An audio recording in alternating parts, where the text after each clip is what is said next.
Hello, everybody. Welcome to this webinar, to this session about the programs Biomedicine and AI for Bioinformatics.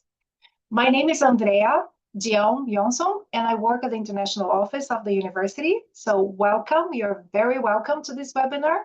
I have here with me colleagues, and they are going to present themselves when they start talking. I have before they present themselves, I'm going to tell you the agenda for today. So we are going to start with the program, the master's program, Artificial Intelligence for Bioinformatics. And Benjamin will present the program. He's the program coordinator. And then we're going to follow with the Biomedicine master's program.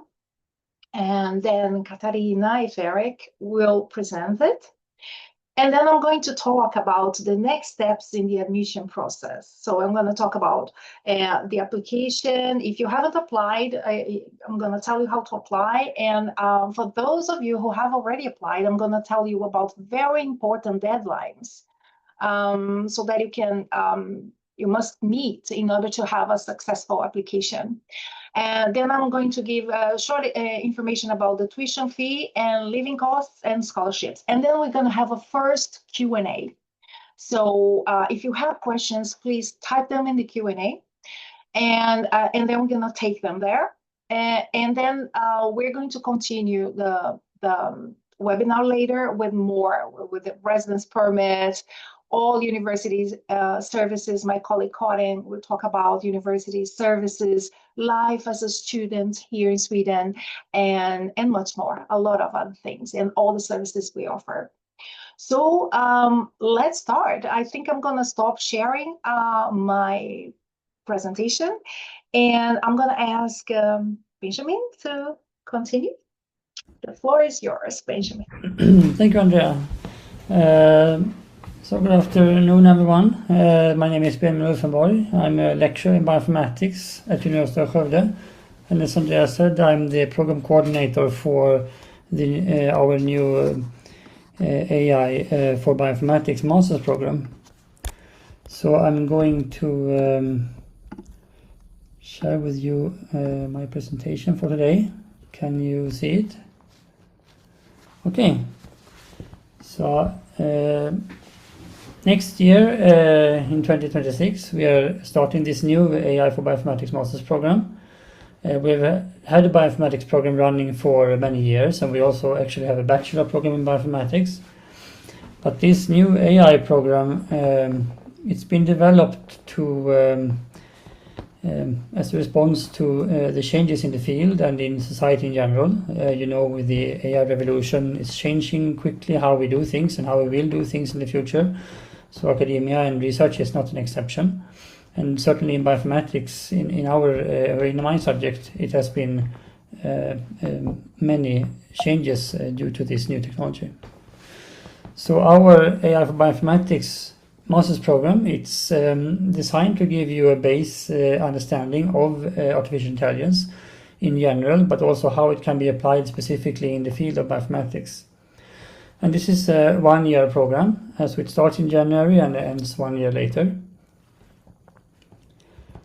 And before I get to the content of the program itself, I usually just start to say some things about bioinformatics. And perhaps many of you have probably come into contact with this term before. But so bioinformatics is a scientific discipline that's interdisciplinary, and it exists basically at the junction between biology and computer science. So we are using a lot of computational tools and algorithms, but the problems we solve, they stem from biology. So medicine, for example, we might want to find biomarkers to help diagnose diseases or maybe develop new treatments, for instance.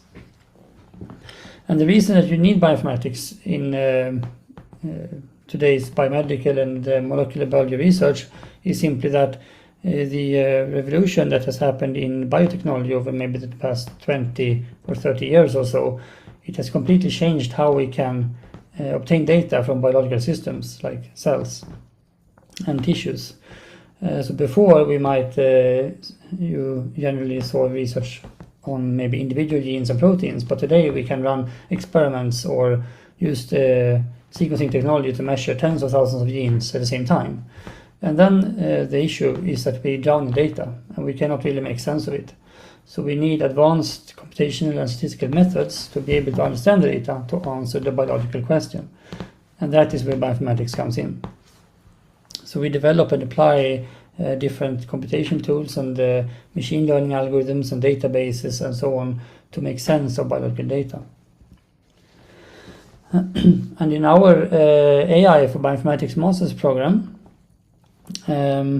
we have 2 semesters, and during the first spring semester we offer 4 courses, and in the second autumn semester you will take a degree project or master degree project in bioinformatics.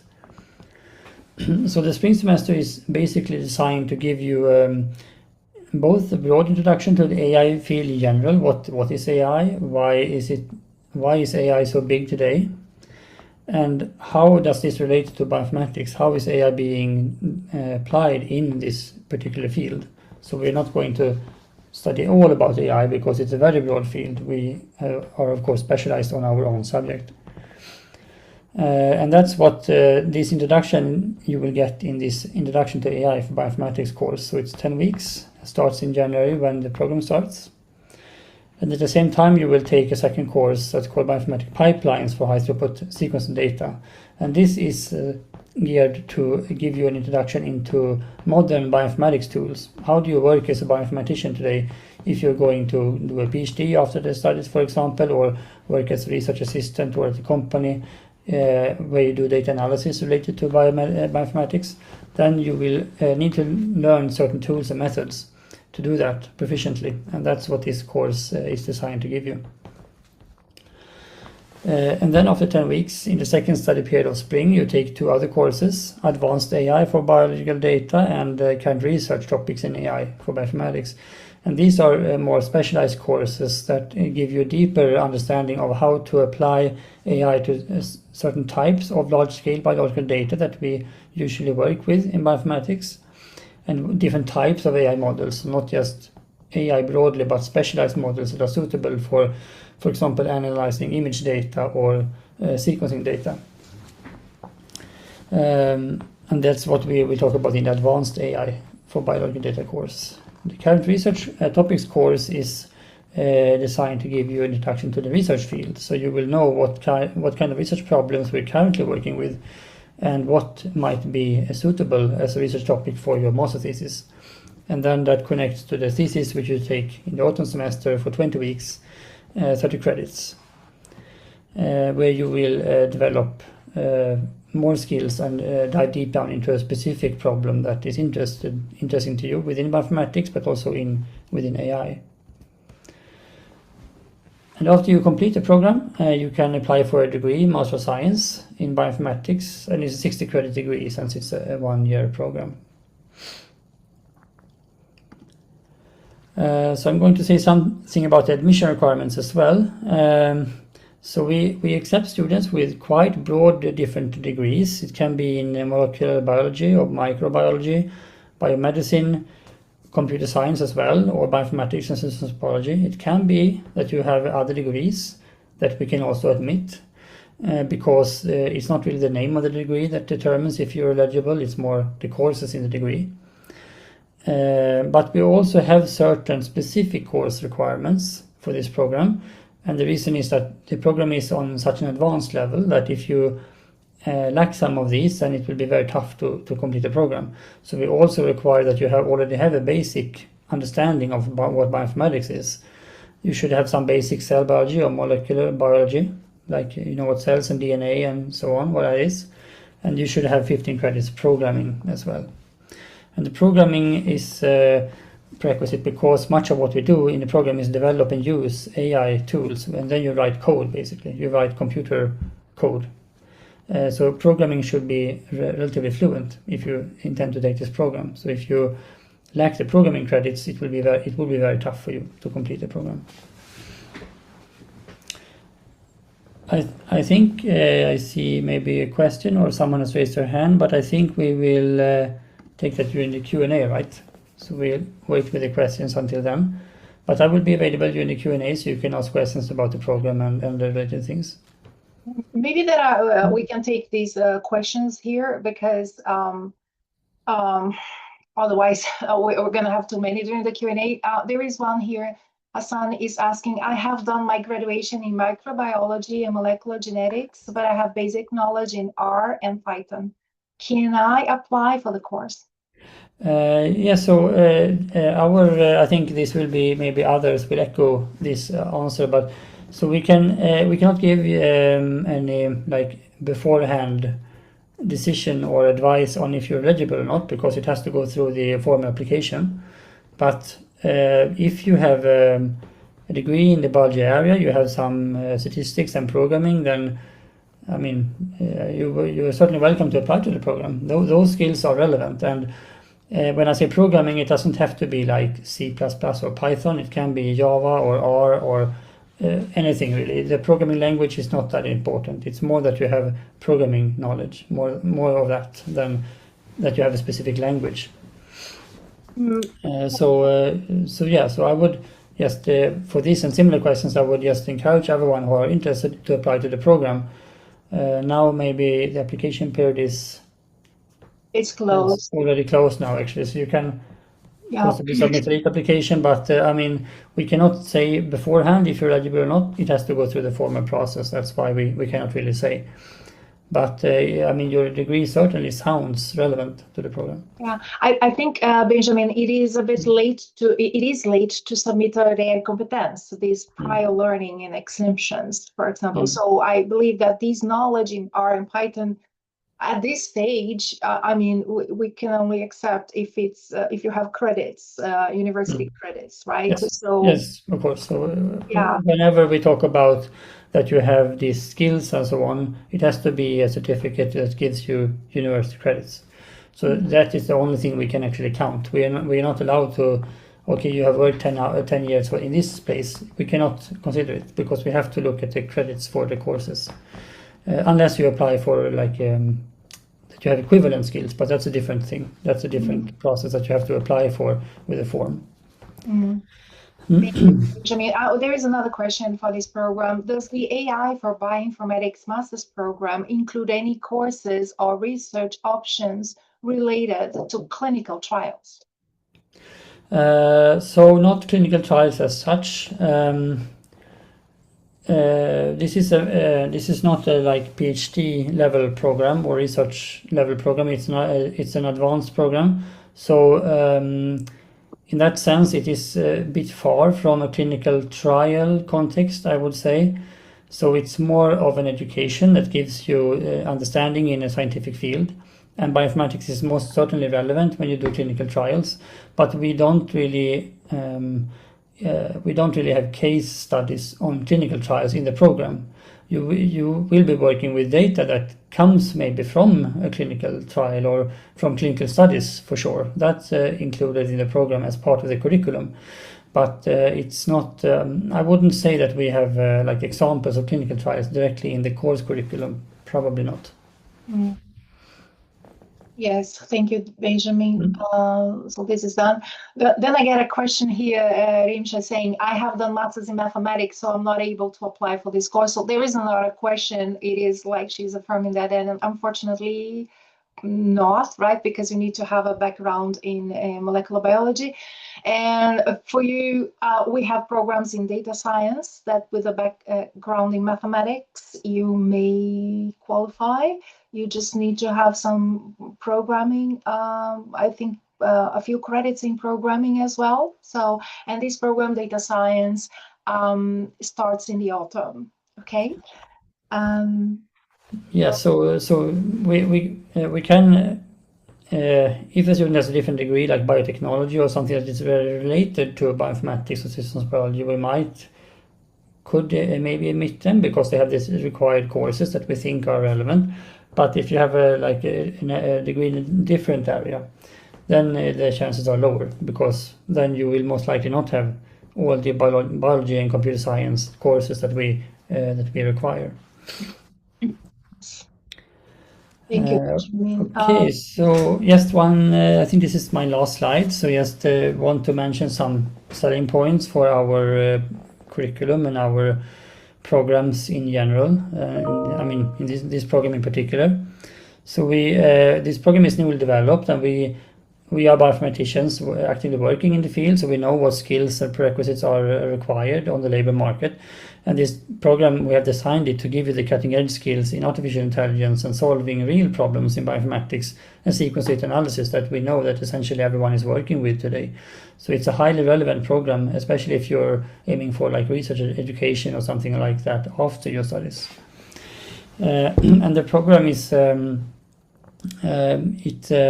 you will learn to manage and analyze complex data, different types of data, and different types of statistical modeling techniques. So not just maybe deep learning that you associate with AI today, but also other types of AI models. So more broadly, understanding of how it is relevant to apply different models and tools from AI in modern research problems.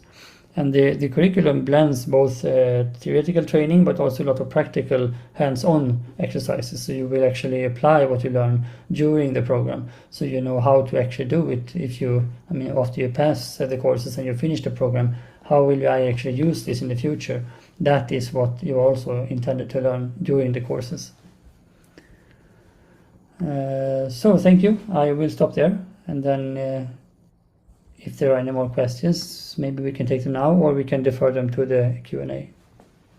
Thank you so much, Benjamin. Maybe we can continue with Katarina for the program Biomedicine. So I'm a professor of biomedicine, and I'm currently the program coordinator of this program, but later it will be Ferenc Zekeres, that's also here in the panel. That's going to be the program coordinator. So this is a 1-year master program and starts in January. So we have had this program for 1 year. So the first lot is starting their master thesis now. So you will be the second. Now it will be the second time for this course. So the program focus is. It's advanced courses. It's in the subject of biomedicine, and we have a focus on genetics mainly, a bit of pathophysiology, and we also have advanced biomedical and digital tools.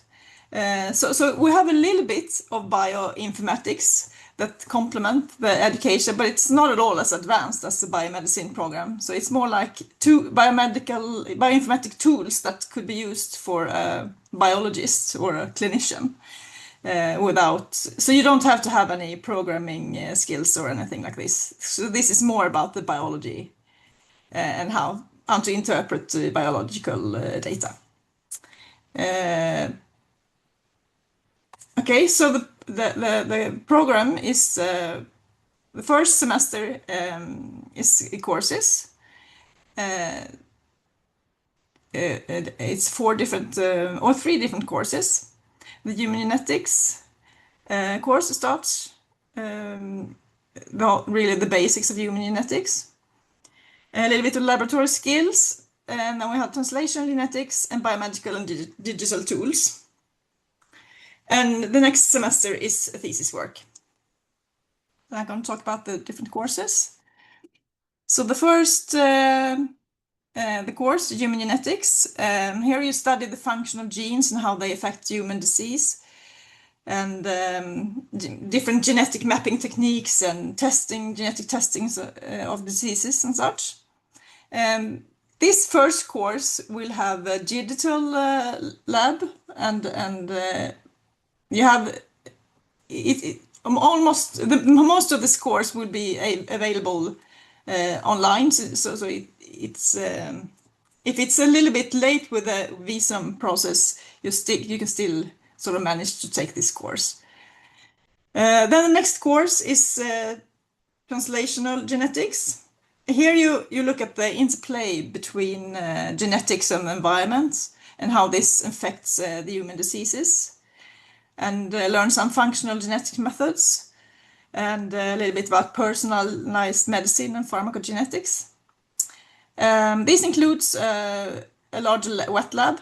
Since we don't have the wet lab in the first course, we have a bigger lab in this course that comes a little bit later in the program. And then we have this course called Biomedical and Digital Tools.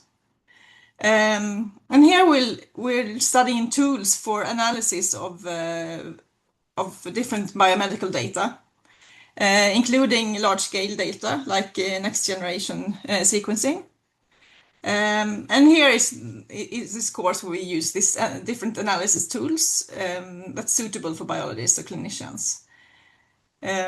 Also part of this course is sort of a mini thesis work where you do independently plan an experiment and identify different tools and to analyze a research question.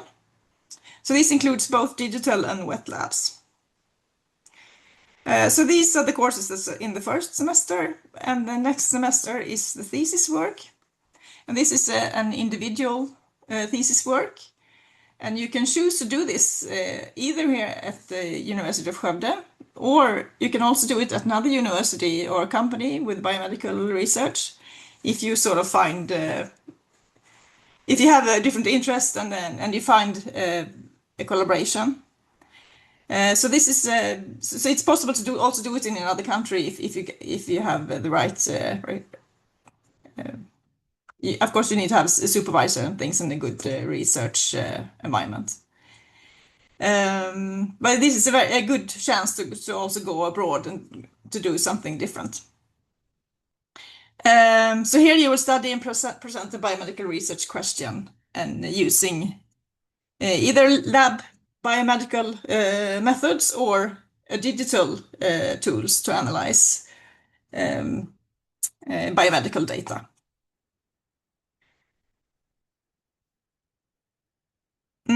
So in the teaching staff of this program, we have 3 professors and a senior lecturer with a PhD in genetics. So we're really strong in genetics.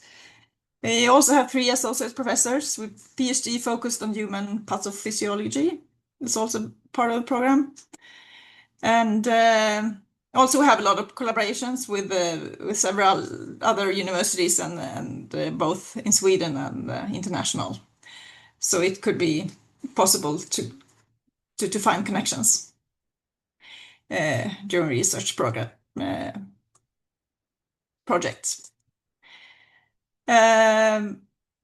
If you talk about entry requirements, you need to have a bachelor degree of 180 credits, a 3-year program. With a major within the main fields of biomedicine, biotechnology, cell, molecular biology, or medicine, or equivalent. So you could have a sort of a degree in microbiology or in veterinary medicine or zoology or something like this, as long as you have enough credits in like cell or molecular biology or genetics. So that you have the background of, because we start up quite quickly with more advanced genetics. So you need to have some background in cell biology and genetics. But as Benjamin also had said, it's not the sort of the name of the program, it's the courses you have done. So this is what we look at in the requirements. You also need proof of skills of English. This English 6-2. I think Andrea will talk about this as well, about the English, because this is general for all English-speaking programs. Okay, do you have any questions? Yes, we have a lot of questions, and I think they are to both of you. Yeah. So there's a lot of those concerning prerequisites. So I'll start with the first one.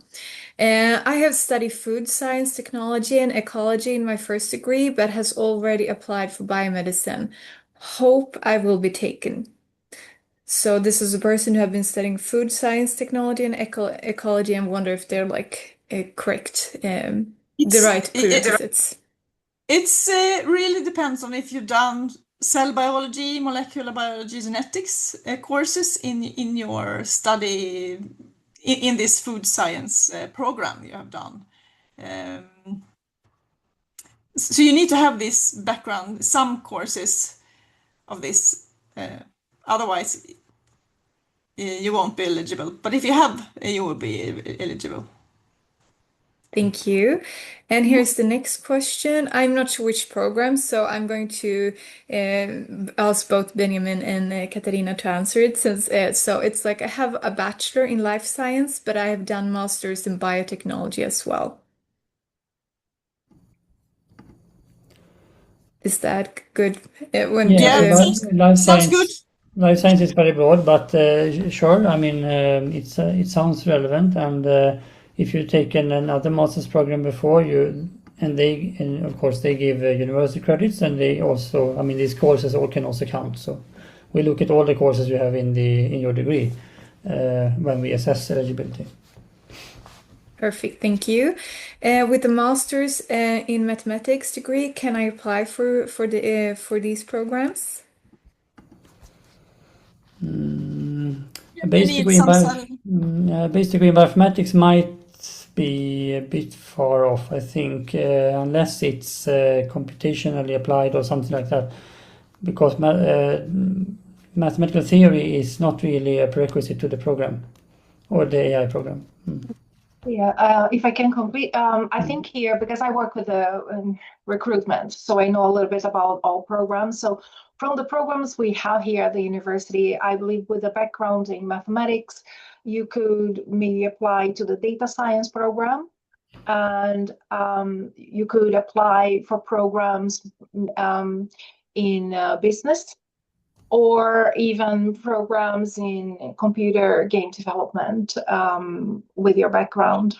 And if you have interest, you can contact us later and I can give you more information about these other programs. These programs are not open for application now.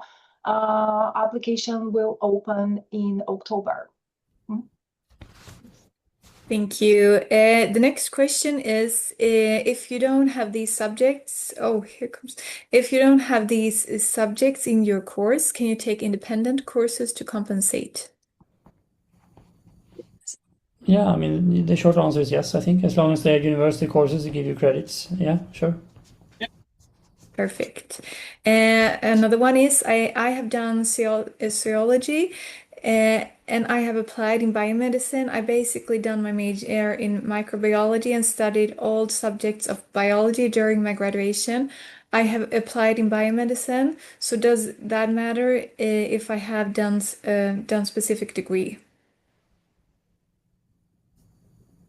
As long as you have this 180 degree points, and then have cell molecular biology or genetics in the degree, then you would be eligible. I don't really. I'll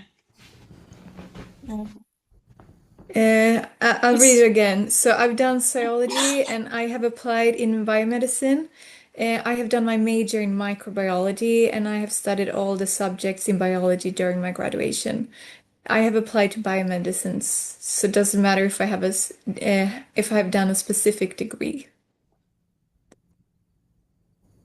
I don't know what you mean by specific degree, but we do have some students that studied microbiology in the program now. So I think you would be eligible as long as you have done these basic courses. We look at all the courses that you've done in your program. Thank you. Usually microbiology is fine.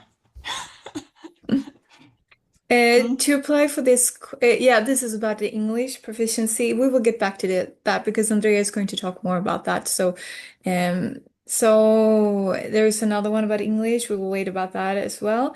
I have a bachelor degree in nursing, a master in public health, and over 16 years of experience in oncology nursing and clinical research. I'm very interested in the EIA for Bioinformatics master's program.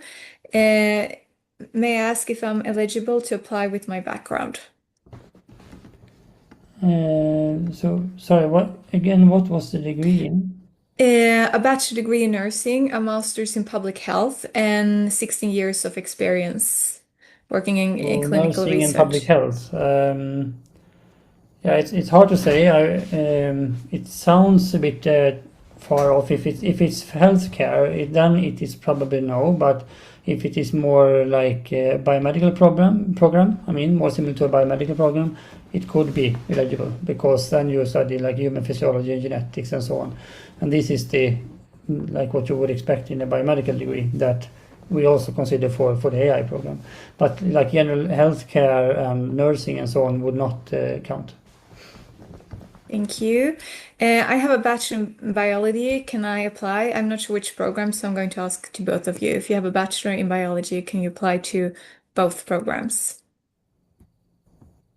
So if you have some courses in molecular biology, cell biology, or genetics for biomedicine. But you, of course, need to have the programming and things for the Yeah, you can always apply, but as I mentioned in the presentation, you also need these bioinformatics credits and programming credits as well. But you might have taken other courses, or I mean, you very frequently today, I think in many molecular biology programs, they have some bioinformatics in as well because it's kind of used everywhere. So it's kind of usually a mandatory basic course you take. We have another question. I think it might have been the same question we answered a bit earlier, but it was like I have a bachelor in zoology. I've studied bioinformatics and molecular biology in my bachelor's. So now I understand the question a bit better. So this person has a bachelor in zoology, but have studied both informatics and molecular. So I think what they were referring is, does it matter in which subject you have your degree, or does it matter which subjects you have within the degree? What subjects you have within the degree. So sort of what courses you have taken. Yeah. Perfect. Thank you. Then it was a bit more clear. I have completed my bachelor degree in veterinarian science and animal husbandry. I have applied for biomedicine, a master in biomedicine. Am I eligible to get admission? So it is with the field of veterinarian or animal. Is it Yeah, possible? if you've done genetics or cell biology, this molecular biology, some of these courses, you don't have to have all these courses, but I know there's been some with the veterinary, and you've done genetics, for instance, and then that's okay. Thank you. I have studied food science, technology, and ecology in my first degree, but has already applied for biomedicine for masters. Hope I will be taken. Yeah, it was the same as before, I think. As long as you have some molecular biology or genetics within the degree. Same with, I saw a question about pharmacy. It's not enough with just pharmacy courses, but as long as it's different countries who have different pharmacy programs. So in some countries it would be eligible because then you have done these courses with cell biology, molecular biology, genetics within the program. But because you need something like that to be eligible. Perfect. And then it's also, does this program provide opportunities to collaborate with the industry or hospitals during the thesis projects?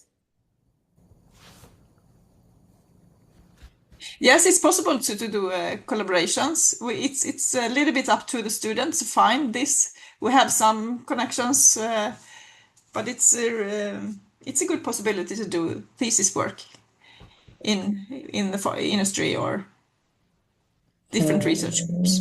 Yes, many students in our master programs do external thesis projects, so you can do it companies, even though that is harder to find in general and it's certainly not guaranteed.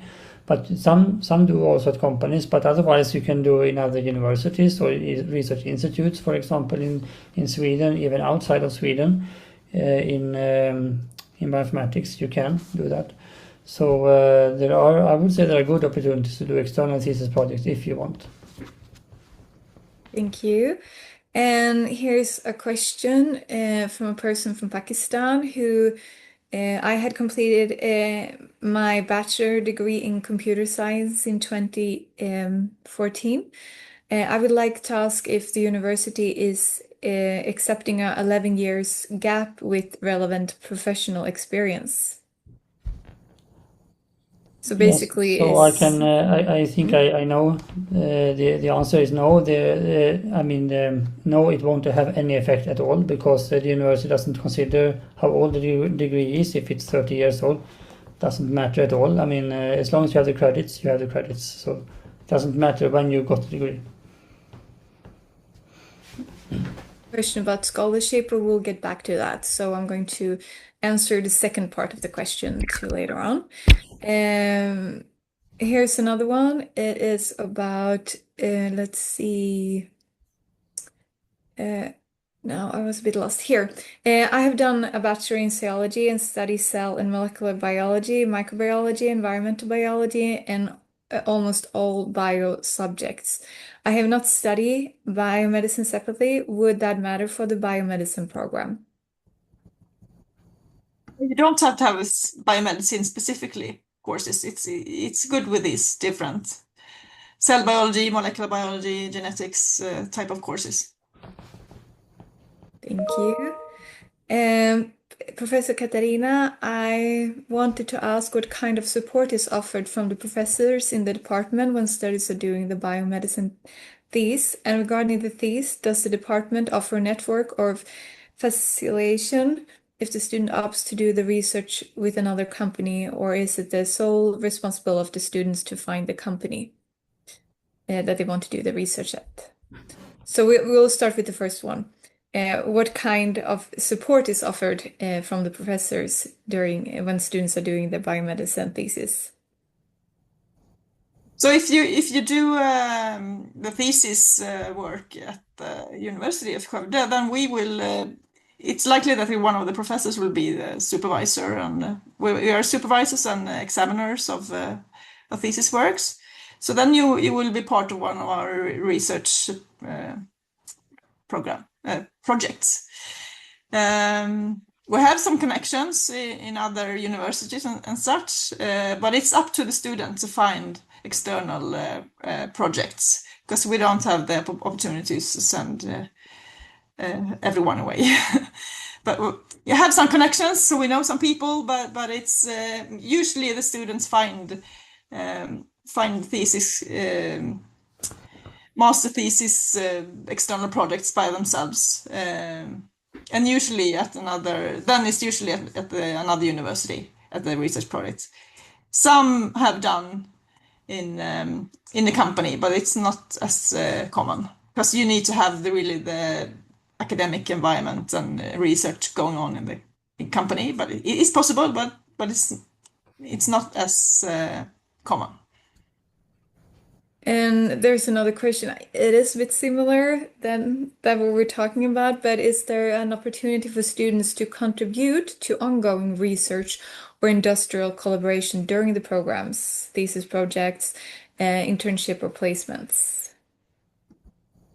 Yeah, during the thesis project, then you're part of the research project. As a part of your thesis work, then you will be part of a research project. And then you help. Oh, what do you mean? Yeah, exactly. You contribute to that. Yeah. Perfect. Thank you. And I have completed my bachelor's in computer science and my university.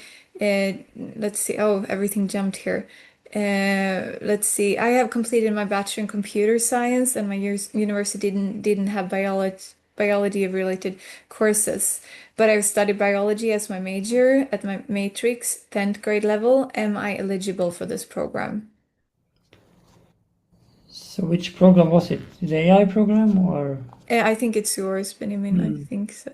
So yeah, you do need some basic biology as well.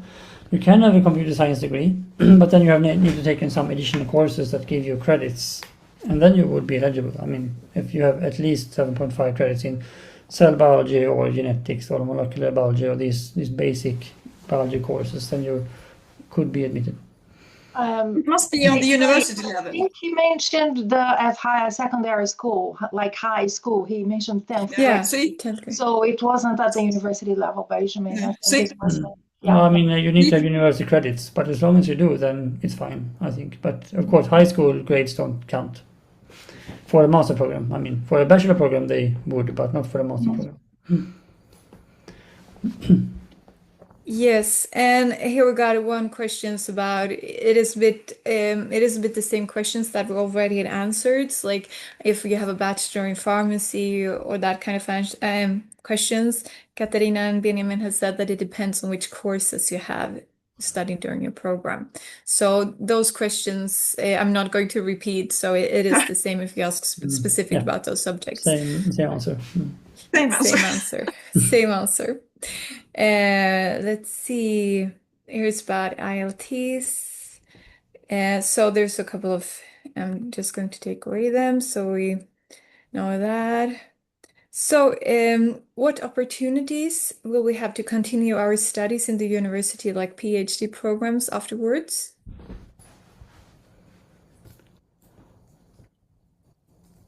You can go, Katrina. You have.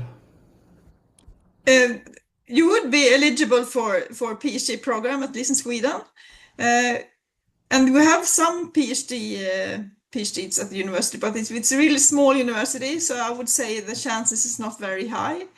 But it would be higher if you do sort of external project. It's not zero, but we're really small research groups at the University of Skövde.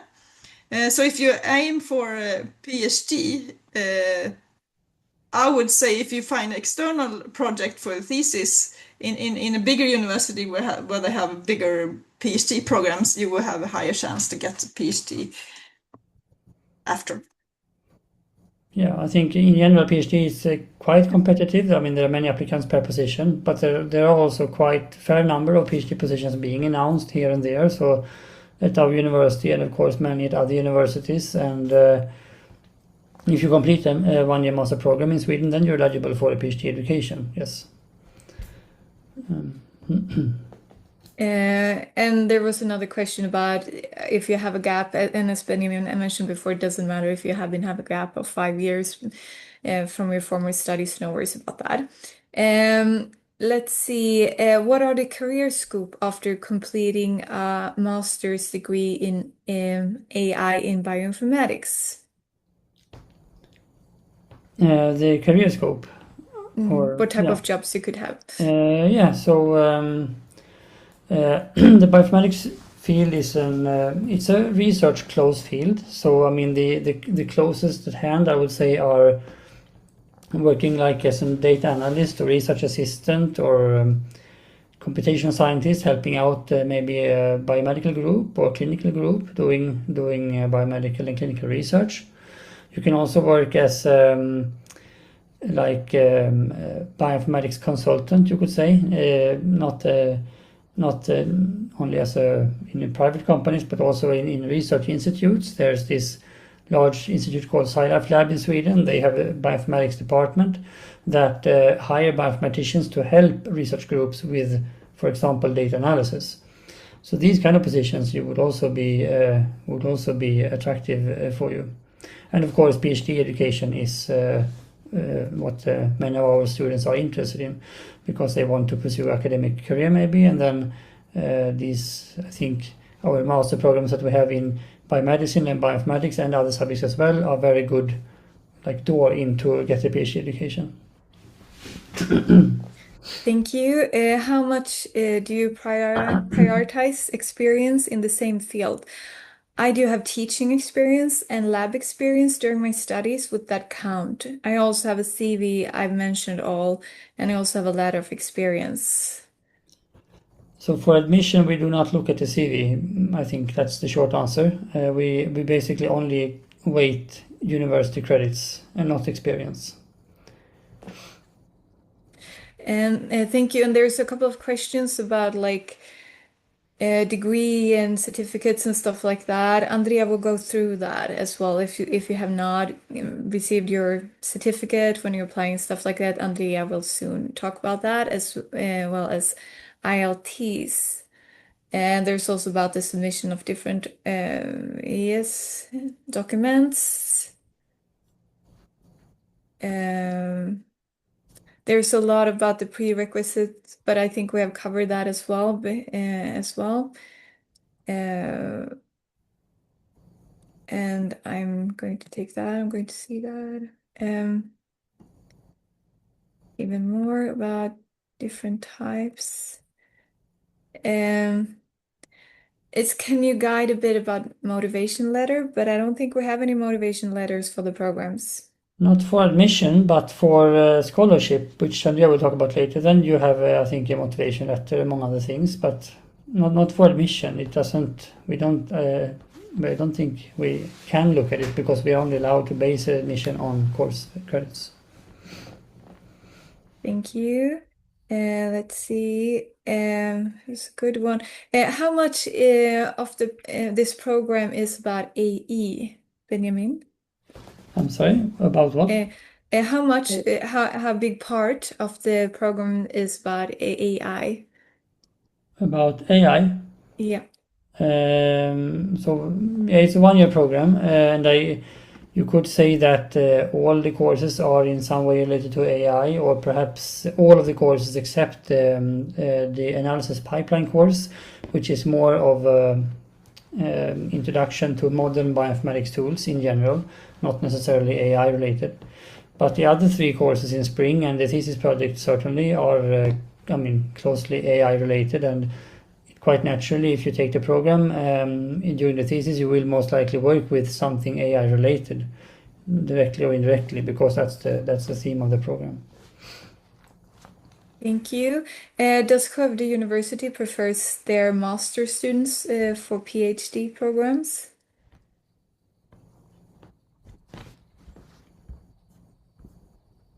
What do you mean? I think the question is that if when we are recruiting PhD students, by the way, PhD positions here, they are job positions. It's a job, okay, with a contract for 4 or 5 years. So the question is if we prefer our own master students to our PhD positions. That's the question.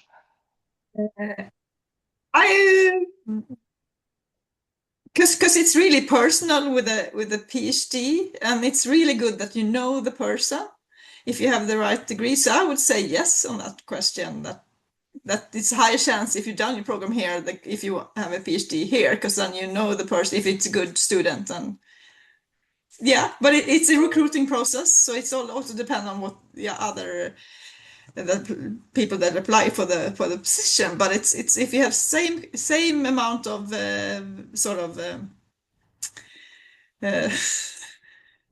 credits and everything, and they have everything good, then maybe you choose the one that you feel is so I think it's if you know the person, it's a higher chance to get the job usually. Yeah, because it's a selection, like a human resources selection. So if you know the person, and of course you have to go through the procedure with everyone. Yes, I think we have covered most of the subject-related questions, and I noticed that someone asking if they missed out on the question due to batteries or they got kicked out from the Zoom meeting. We're going to do a recording, so then you can listen through all these questions again. So no worries about that. So we will send all the participants. We will send if the recording goes well. We never know that, but if we get a good recording, you will be able to watch it later as well. There is a question here also. Does have they assist for placement with internship? That's a question, and the answer is no. We don't try to find internship for the students.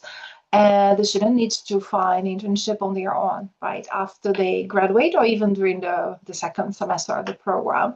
But of course, you are going to do different projects, and if you're doing a project with one of our partners within the industry or with another university, can you explain a little bit about this, Benjamin, about the projects and the different companies? Because you mentioned about the partners that we have, right? Can you? For a thesis project, or yeah.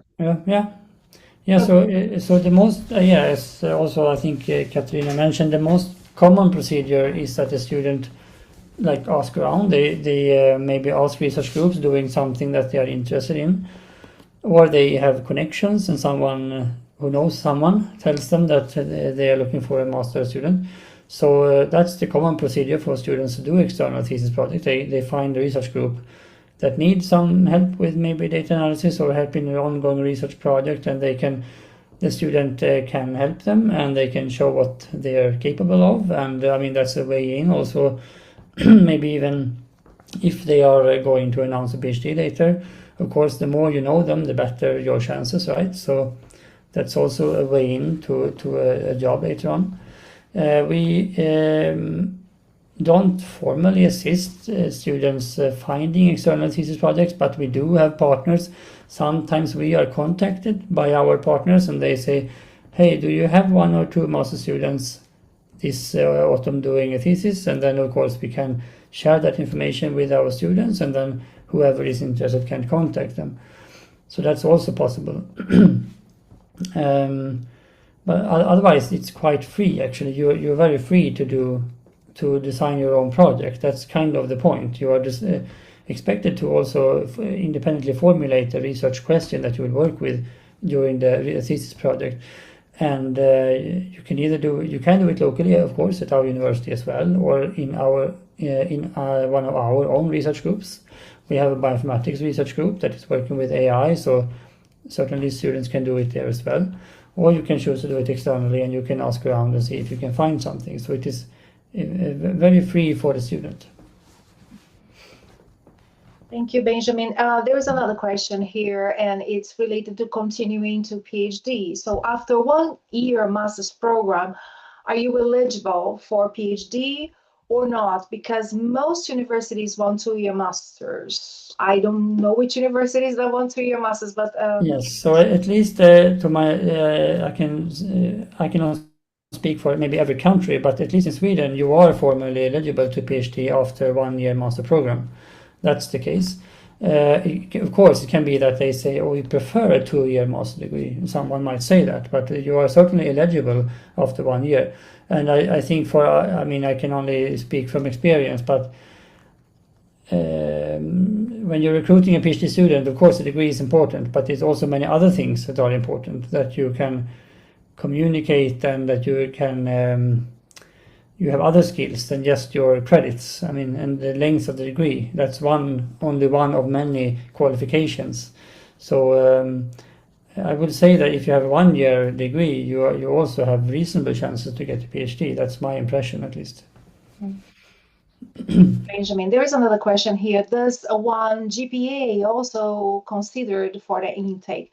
And I'm going to tell you, generally the GPA is not considered, because I mean, both Katarina and Benjamin, they will assess the grade transcript. So your mark sheet with all the disciplines, all the modules that you have studied during your bachelor study. So they're going to check if you have a specific courses that are necessary for the program, and they're going to check how many credits you have in that area, and that is I would say that is more important than your grades. And Benjamin, Katarina, would you like to complete my answer?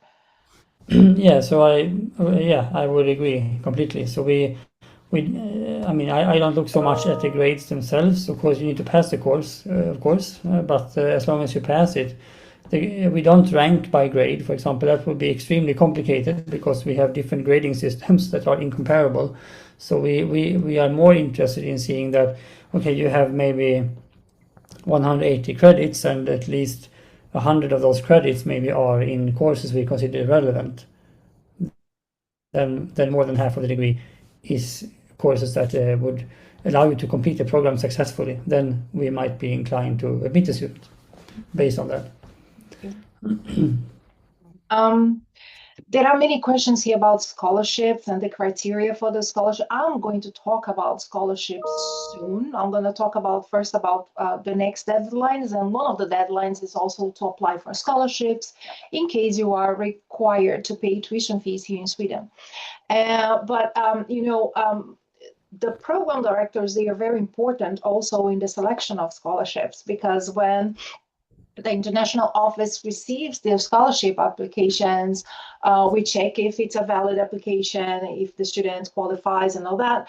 But then we send the applications to the program coordinators, and they are going to rank the scholarships. And can you tell us what is the criteria for the who is going to rank highest in the scholarship application? Can you talk a little bit about this?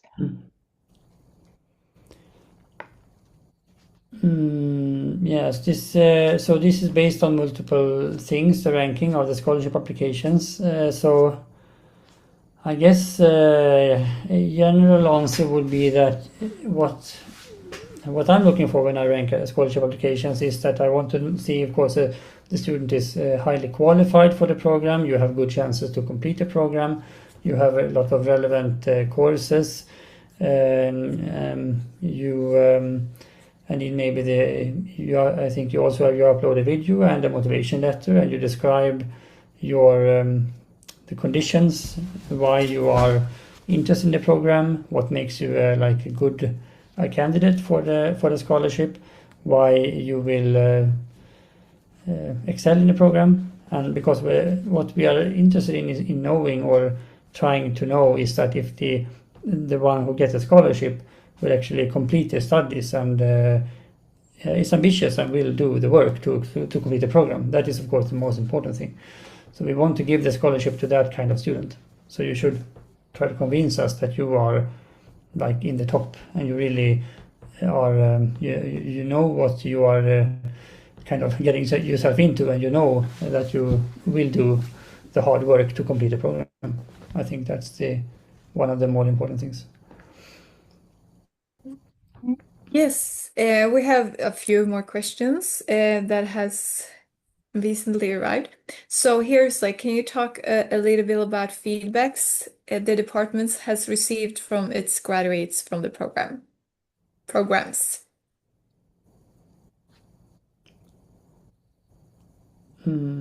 So feedback from previous students. Yes. Yeah, we did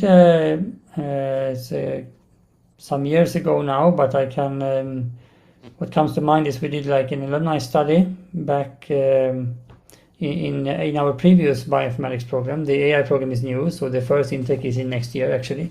But the previous 1 year master program in bioinformatics that we have of course communication with our students in that program, and many of them have found relevant positions, including PhD positions after their studies. And I mean, we on a course basis as well, we get good feedback from the students that they learn a lot of things that are relevant, and they can apply that in real situations. We also get some maybe criticism, and they suggest improvements for us, of course. And we do this annually for every course and every program. We make annual revisions to make it even better. But we have like a solid understanding that our programs are relevant and that our students are actually learning what they need to learn. If they are active and they take all the examinations and they do all the work that are required to pass, then they most likely will pass, and they have very good skill set for the future. Thank you. How many seats are available for the AI for Bioinformatics program for international students? So this number is sometimes adjusted later on, because this is decided based on availability of teaching resources, but also the number of applicants we get. And we know, for example, if in previous years we know that not all admitted students actually show up for the programs. We might admit some additional students, which means we can increase number of seats to compensate for that. But I would say, to try to answer the question, maybe around 20-25 students. That is basically the maximum what we can end up with in the finally admitted students. That is usually the benchmark, I think. I don't know the exact number that is set in our system today, but I imagine it is around 20 students or a bit more. Thank you. How important is it to learn Swedish in order to secure an internship in Sweden?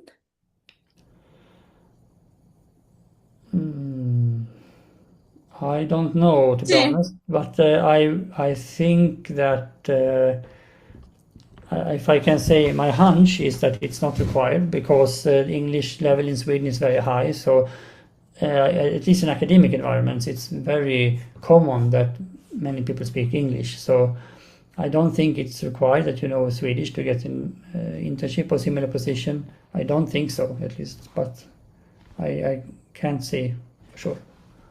If it comes to biomedicine, it's fine with English at the university level and things. But if you're going to work at the hospital, then it's important you know Swedish.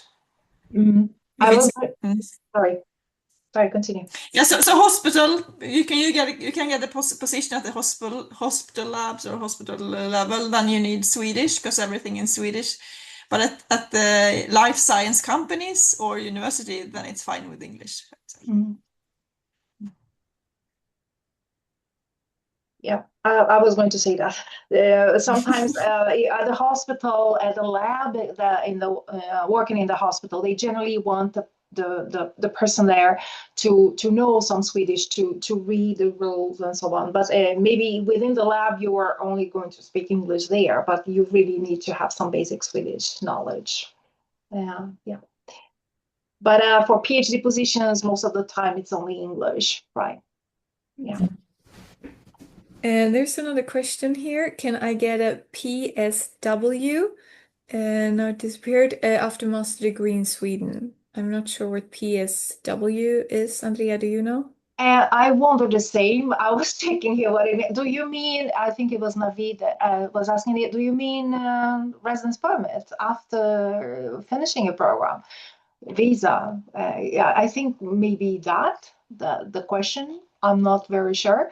But here in Sweden, after you finish your program, if your program is a 1-year program or 2-year program, 3-year, when you finish the program, you may apply for a 1-year residence permit after studies in order to look for internship or to look for job, open your own business in Sweden. So you have 1 year after you graduate, if that's the question. Thank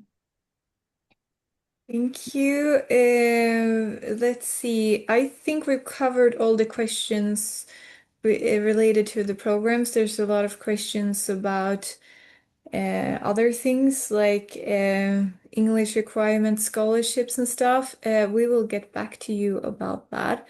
Andrea is going to talk about it later on. So no worries. I can't see any more questions for the program coordinators. So I think we're good. So yes, thank you, Benjamin and Katarina and Fennek.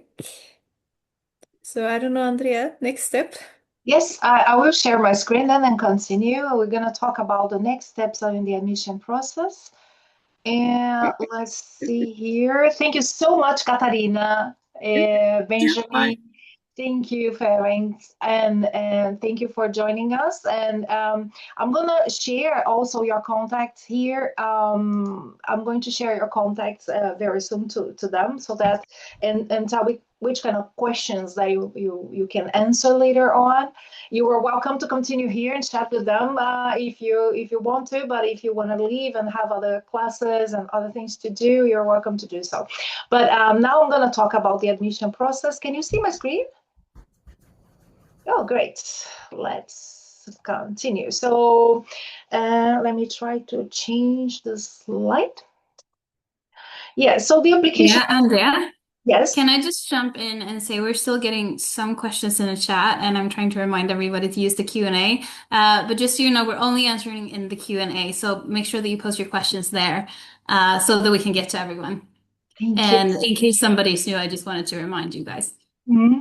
Thank you, Sarah. It's a very good reminder because we cannot keep track on the chat. The chat is more for informal conversation and so on. And it's much better to have everything in the Q&A because you can go back there and check everything. Thank you, Sarah. So the application procedure. I don't know if all of you here have applied yet. Maybe yes. Maybe you were considering applying. And we here at the University of Skövde, we do not accept direct applications to us. All applications are made via the website universityadmissions.se. And applications to bachelor's and master's studies here in Sweden, they are made via this website. And this is the website of the Swedish Council for Higher Education. So we don't accept direct applications, documents sent to us via email, anything like that. So when you make an application, you can apply to up to 4 master's programs, 4 different universities, and you just submit the documents once. All universities will have access to your application there. And if you have citizenship in a country that is outside the EU, you must pay an application fee of 900 Swedish crowns by the deadline so that your application is processed. University admissions will never touch your application if this application fee is paid. This is around 80 euros. Okay, and if you have citizenship within the EU, and an EU country or EEA area, you must document your citizenship in order so that you can be exempted from this fee. Okay, and I can send you this presentation later on, so you have links here. So I'm not gonna open. Oh, okay.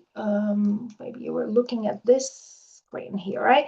So this is the link, for example, to the application fee. I'm gonna put this in the chat, and now in the chat I'm gonna put links to you so that I'm gonna be talking about and so that you get more information. And you may open these links before we finish the webinar so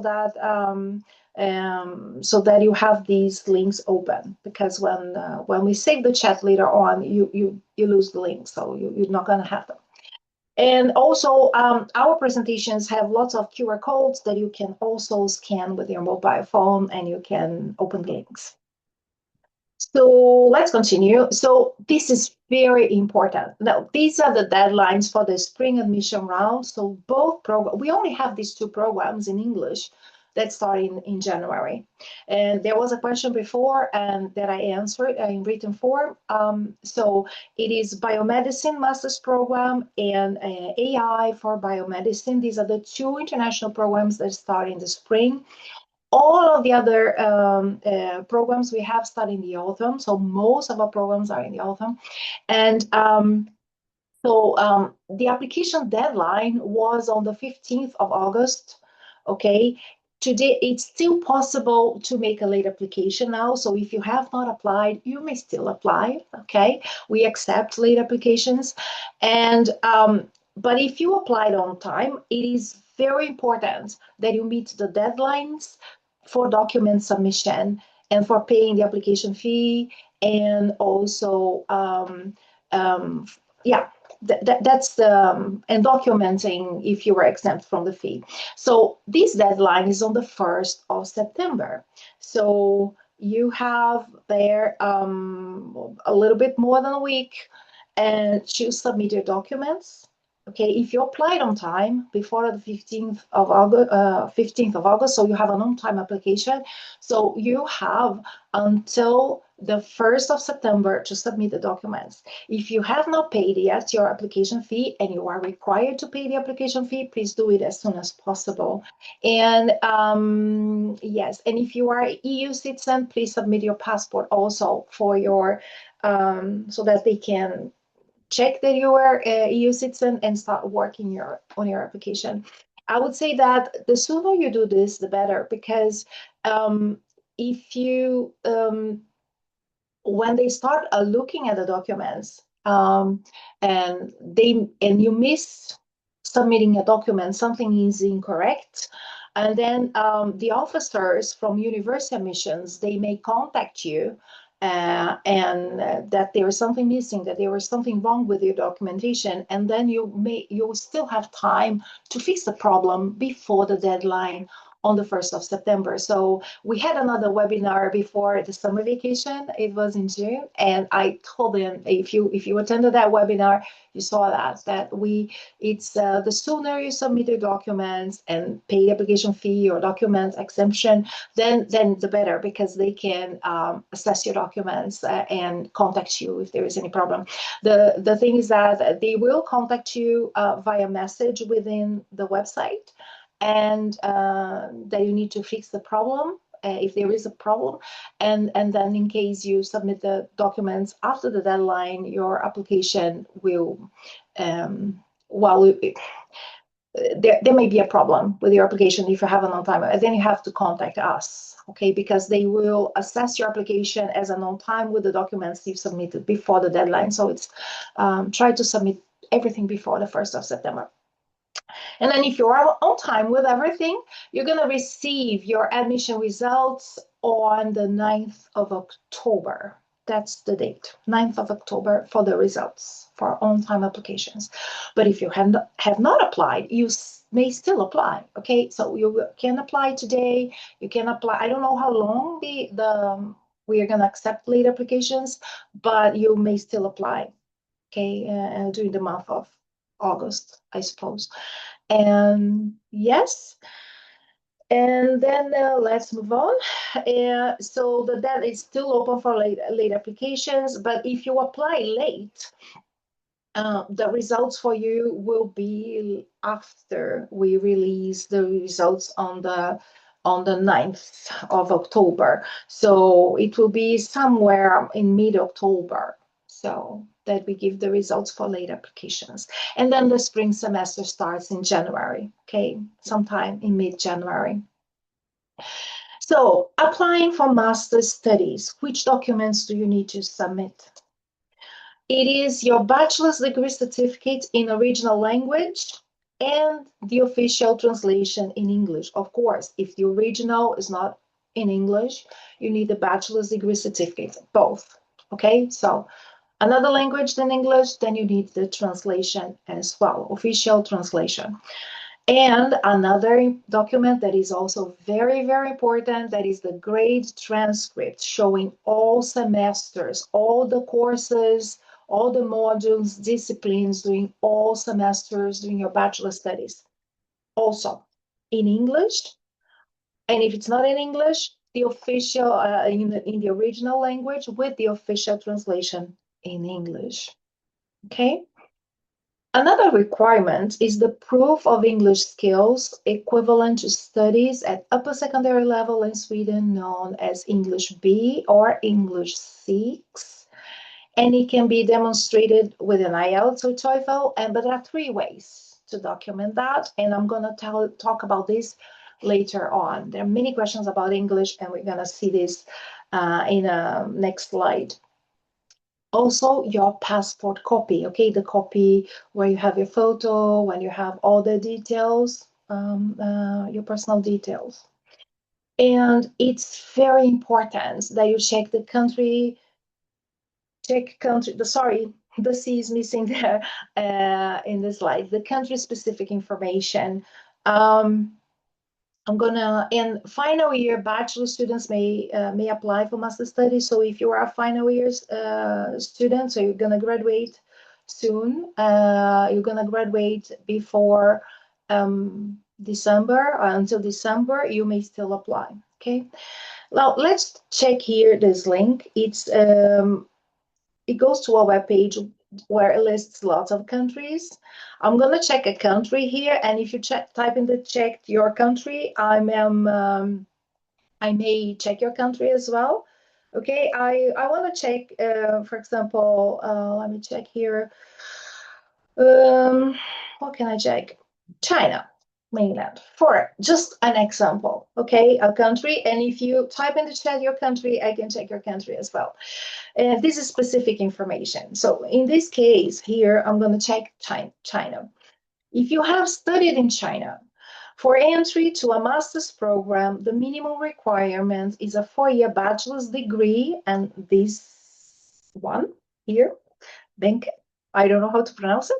If you completed a 4-year program in a shorter period of time, for example, within 3 years, you must submit an official document from your university which indicates this, and also explain why 1 or 2 semesters are missing from your transcript.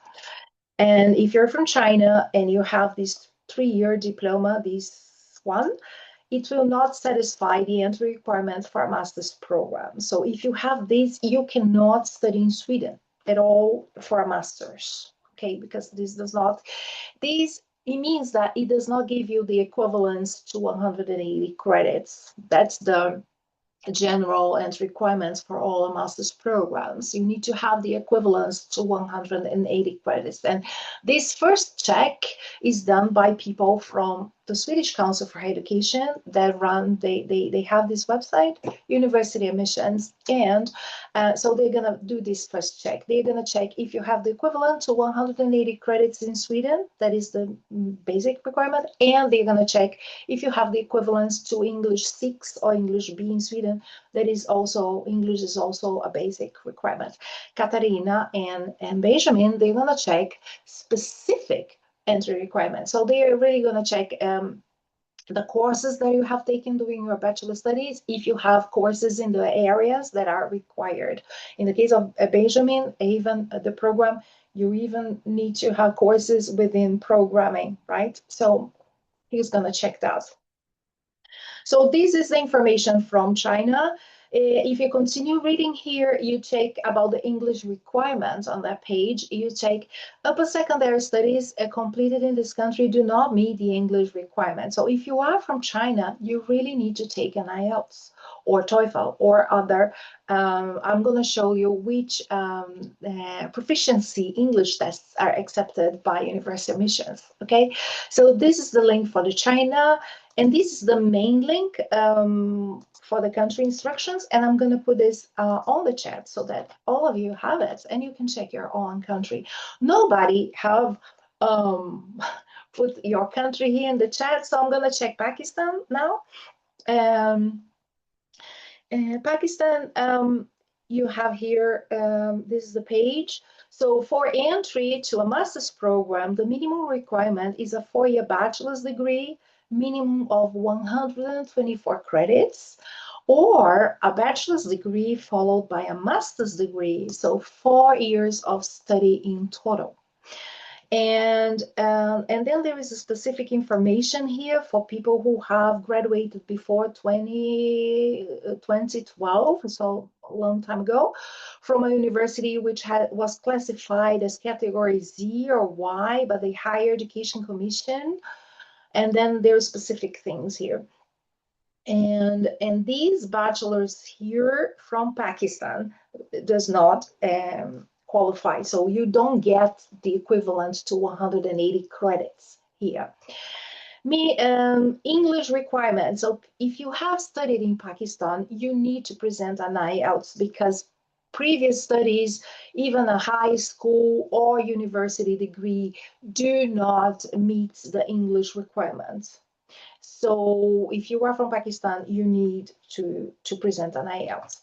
And then here on this page, country-specific page, it gives you information about specific document instructions. For example, if you have a specific document instruction, for example, if you need to have a specific stamp for any agency from your own government, local, there in your country, or if you need a specific translation requirements, if you need to submit the documents in a specific way. For example, certain countries, if you come from the United States, Canada, or if you come from certain African countries, I don't know them by heart, but I know that you need to check certain documents you cannot submit yourself because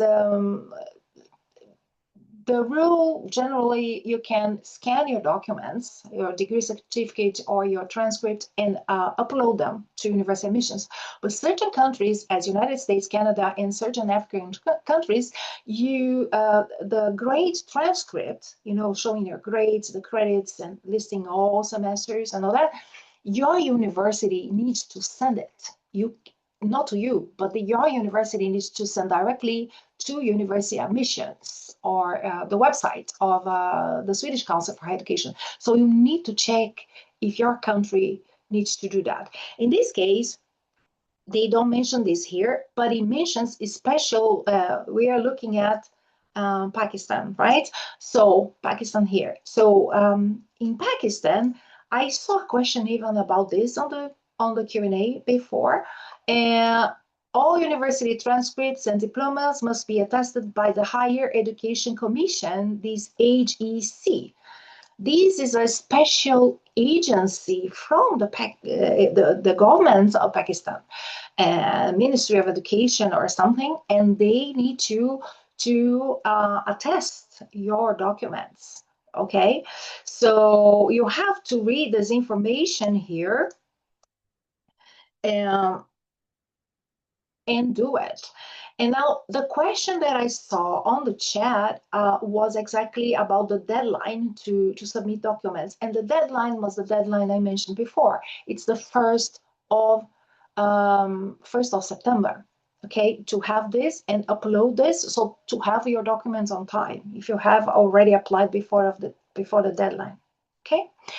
Another thing that is for all, from all countries, your name and birthday must match on all your documents, on your passport, on if your name must be in your certificate and so on. So for the girls who graduated before they got married, if they are married, for example, you need to submit your marriage certificate to explain maybe some differences in name, okay? And so read this here, and this is the information that I showed for Pakistan, and nobody else put any other country, but that's it. Okay, so this is the link. It's the last link there. You find your country, it's not your country of nationality. This is the country that you have completed your studies. Okay, great. And then let's move on. And final years, bachelor students, if there is any final year, anyone here who is not ready with your bachelor studies, please type in the chat because I know, and then I can give you the link to that. Otherwise, I just keep that and move on. English language requirement. Finally, we come to the thing that most students ask. So, as I mentioned, I showed the example for China and from Pakistan. You need an IELTS, and you need to submit the documents before the 1st of September to be on time, okay? And you need to have the equivalent to studies at upper secondary level in Sweden known as English 6. So there are different tests. For example, you can have an IELTS, and to have the equivalent to English 6 is an overall score of 6.5 and no section below 5.5. And if you want to take the TOEFL, the one that is accepted is the TOEFL IBT, and the minimum is a score of 20 in a scale from 0 to 30 in the written test, total score of 90. Also, this ECPE from the University of Michigan, the examination of this, the certificate of proficiency in English is accepted as well. The PTE academic or PT academic online is a score of 62, and in the writing a minimum of 61. The CPE, also Cambridge English proficiency is accepted. A minimum score of 200 in the CPE, or a CAE, Cambridge English proficiency minimum overall score 180. I'm going to show you the information about the English. Here you have everything. I'm going to make it bigger. Can you see it well? I hope you can see it well. I'm going to put the link in. Okay, there is a bachelor student here. I'm gonna go back to that. Let me finish the English first. So here is what the English requirement. All of our international programs, you need to have the equivalent to English 6 in Sweden. This is a course in Sweden at high school. There are 3 ways that you can meet the English, and these 3 ways are here. You can meet these requirements with your upper secondary studies or with your high school studies. It depends on your country. Generally, you can meet this if you come from a country that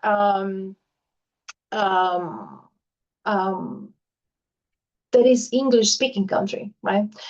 And then you can meet with previous university studies, so with your bachelor's degree.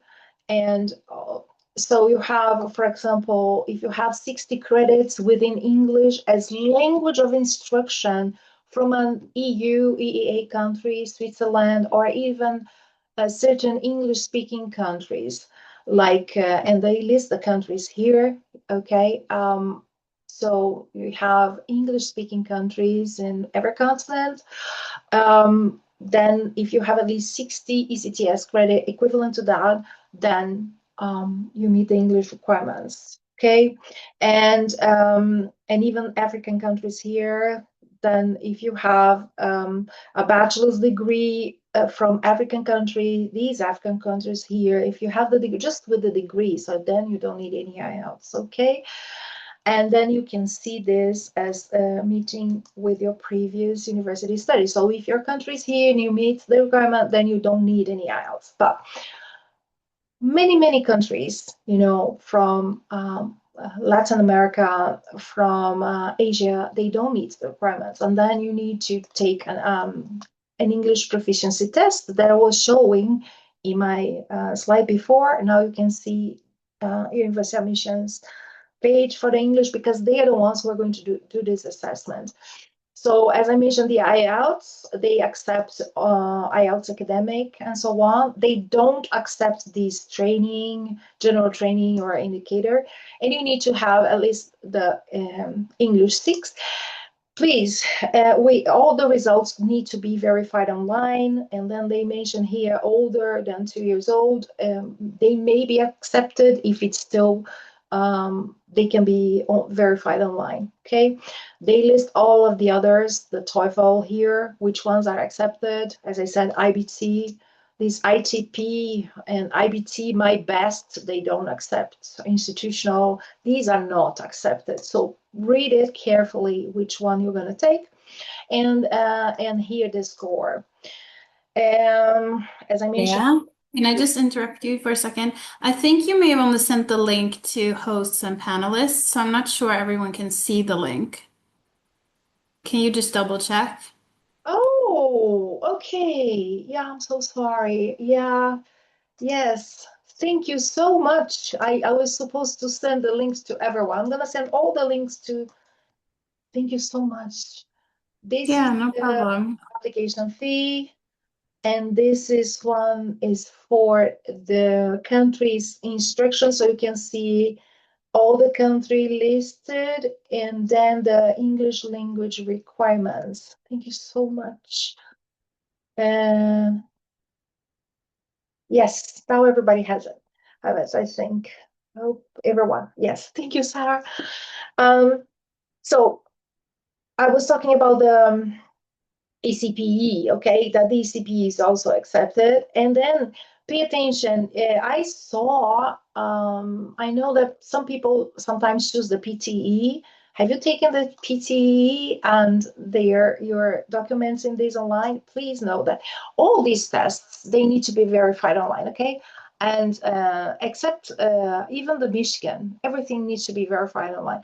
And then we read here, having your results accepted requires the following steps. You have to submit a copy of the test results to university admissions, either by uploading a scan of the original documents or a regular mail and this. But look at this. Your test scores must be verified using your PTE account. So you have to go to their website, log in there, and you have to assign the test results to University Missions in Sweden.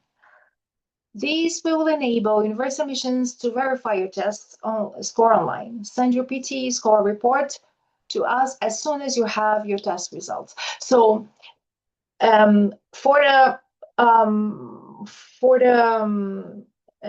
IELTS and for the TOEFL, we can verify online if it's younger than not older than 2 years old. But look, for the PTE, because of maybe data protection reasons, I don't know why, you need to actively go in there into your PTE account and let them share the results to us so that we can, University Missions in Sweden can verify a test. Otherwise, they will not accept it.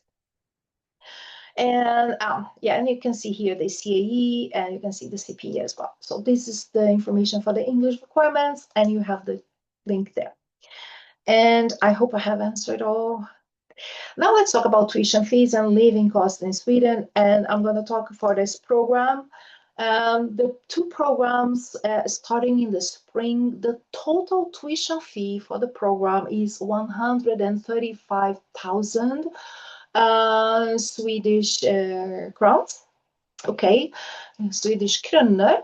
And so the payment plan is 2 installments of 67,500 Swedish crowns before every semester. This is around 6,050 euros. Okay, so the first installment you need to pay right after you receive your admission in the beginning of October, and the other, the remaining for the second semester, you need to pay before the second semester. Probably you need to pay this in June or July or something like that next year, before before the autumn semester starts.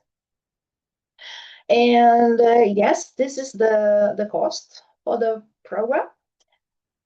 And the living costs, this is an estimate that you can see on the screen.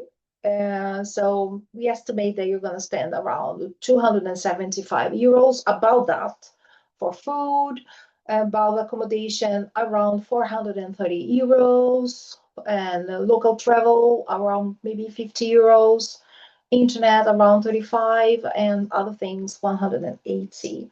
So the thing is that the migration agency, if you are required to pay to apply for a residence permit, it's not a visa, because a visa is something for 3 months. It's for tourism. It's a study permit, residence permit for studies.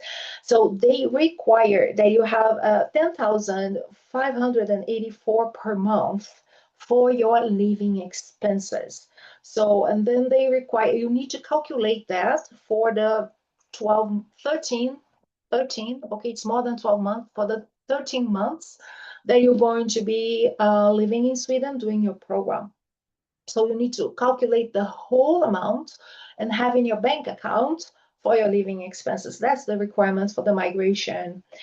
And if you are an EU citizen and you don't need to pay tuition fees in Sweden, because remember, EU citizens, Swedish students, and any EU citizen do not need to pay fees to the university. But of course, this is how much you're going to spend with your living expenses. But then you don't need to apply for any permits. This is for non-EU.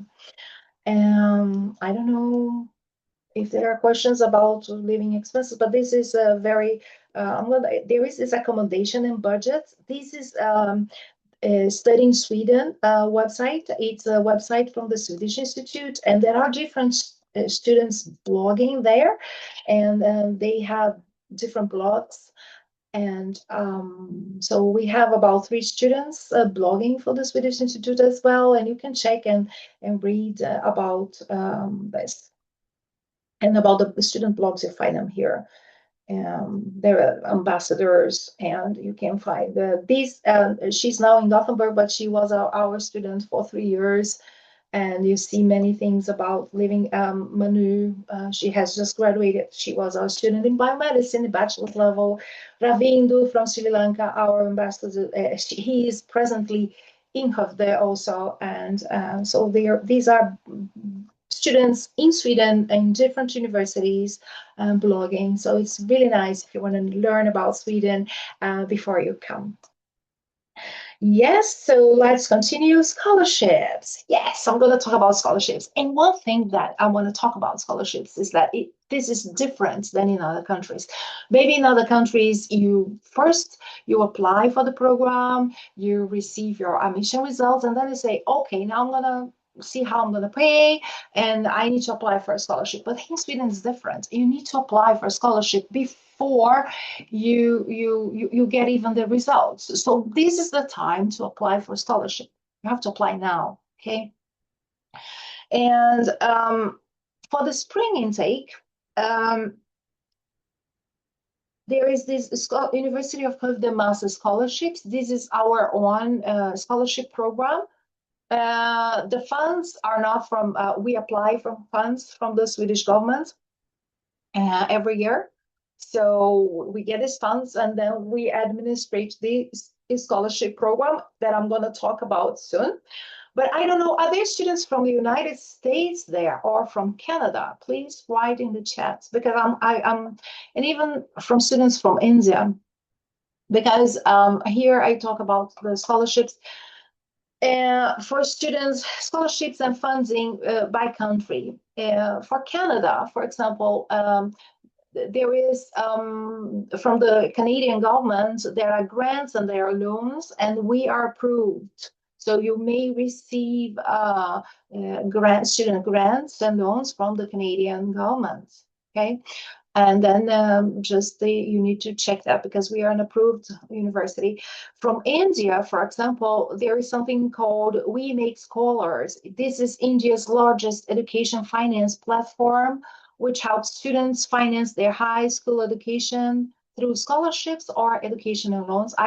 From what I remember, they have a few scholarships for students going abroad, in nationals from India, and they also they cooperate with different banks, 13 or 15 banks, I don't know, and you can check which bank has better conditions for you to get your study loan. So check out this.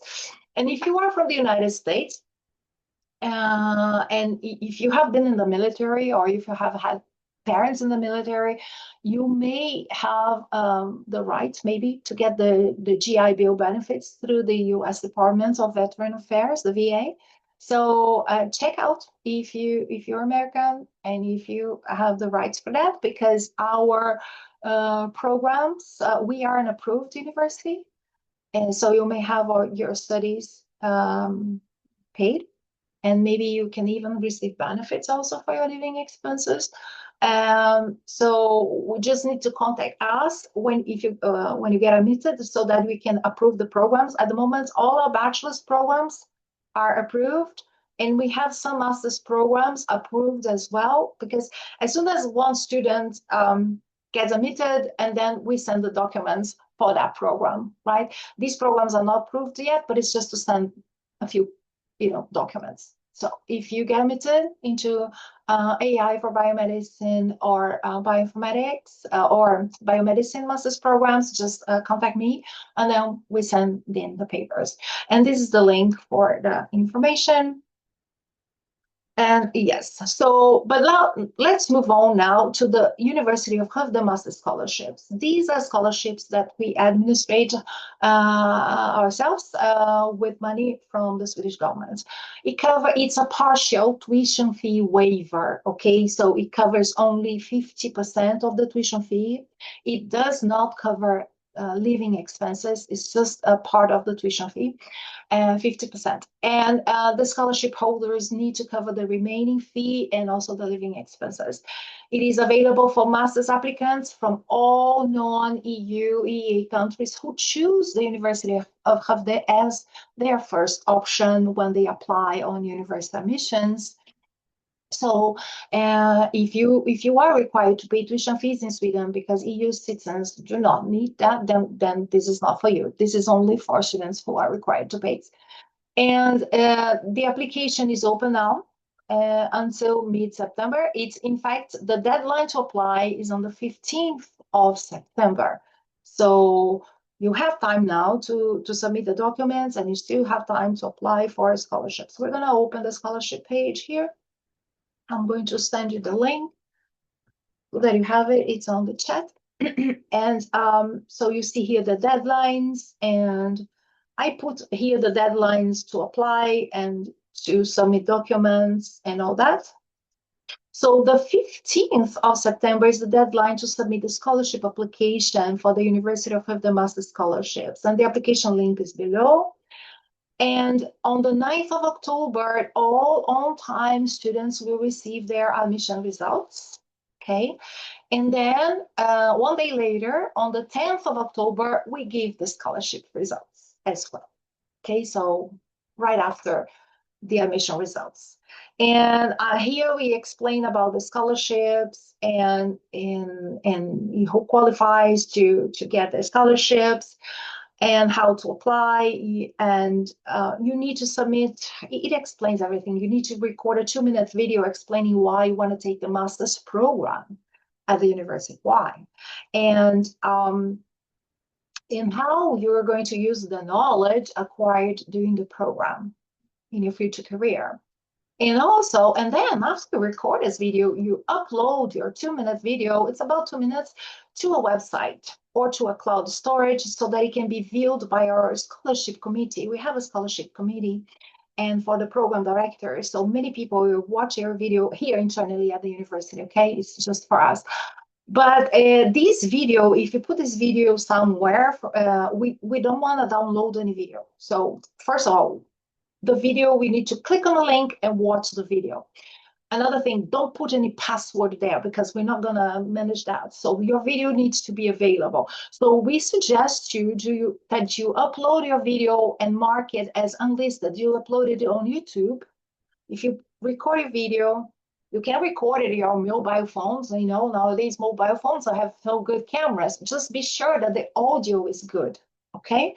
Upload this to YouTube, but then so that nobody else sees it, you have to mark this video as unlisted. So only the people who you share the link with will be able to watch it, okay? So don't put any password there because otherwise we're not going to watch your video and then you're not going to have a valid scholarship application, okay? No passwords. And nothing for us to download. And then you have to write a short motivation text telling us why you have chosen the master's program at the University of Utrecht. And it's about similar to the video, right? But you can make it different or similar, but to the video. But this is your motivation text. And then you fill out the application form. Here you talk about the eligibility criteria, and then you submit the scholarship application here. So you find the link here. Okay, submit your scholarship application. So you have the link there, you read and you submit. You can see past scholarship results also, the link here.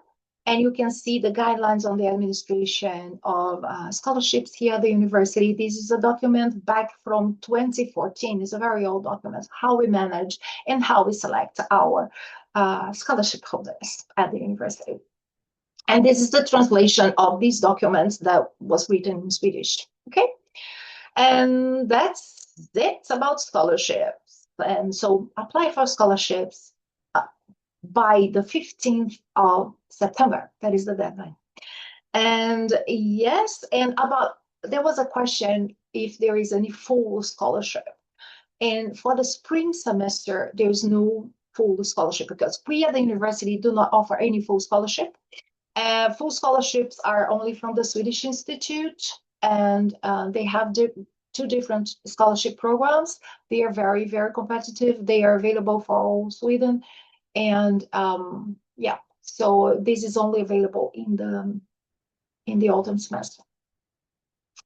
Yes, and now it's time for Q&A before we continue to the last part of our I think questions.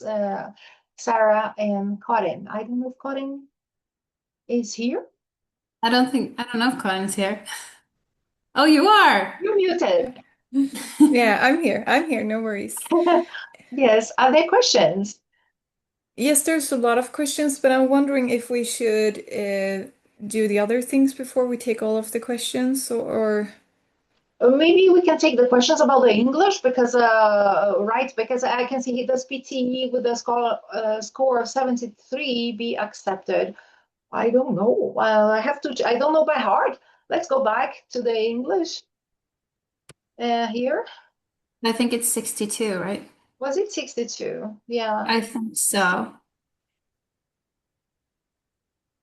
62 and like 61 for writing, I think it is. Yeah, you have a score of 73. Great, but the writing must be more than 61. Okay, so I don't know how much you have in the writing, but the writing, even if you have 73 here, total score, but the writing must be a minimum of 61. And remember, PTE, you need to do something there. You have to log in there and you have to make it available for university admissions in Sweden.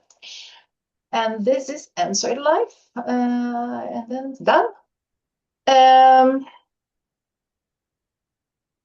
then there is about currently I'm working in Gothenburg and I have a valid residence permit. I am an Indian citizen. Do I need to pay application fee? It depends on your visa. It depends on your permit. What is your permit? Do you have a work permit? If you have a work permit, then you have to upload your decision, beslut, there. If you have a permit for studies and you are working like part-time as a student, then no. Because if you have a visa, a residence permit for studies, then you need to pay. Or if you don't have any permits at all, then you need to pay. But if you have a work permit, and then you have to upload your permits there and they're going to check.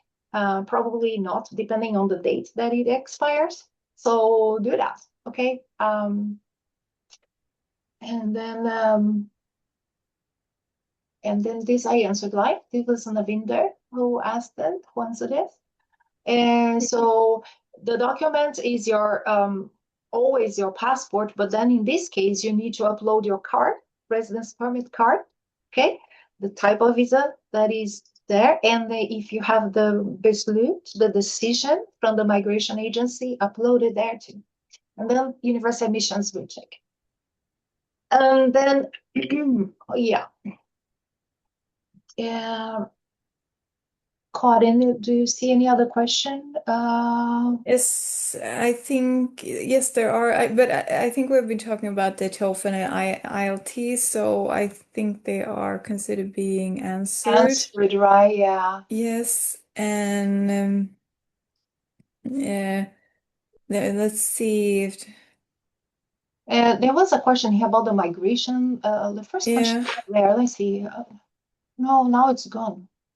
Oh. And here's another one. Is it possible to present IELTS result till December, as I'm fresh graduate? I will not receive my degree as well. Oh yeah. Yes. Sorry. Yes, I'm so sorry. I said that I was going to talk about to you. There is one person here who is in the last year, right? So I'm going to check checking the website last year. Let's see here. Final year bachelor studies. So there was someone who wrote on the thing. I asked, Punya is saying, I'm about a final year bachelor student. When will you graduate? Because then you need to graduate until December, right? Until maybe. So if you are in the last year of your bachelor studies, you need to read this.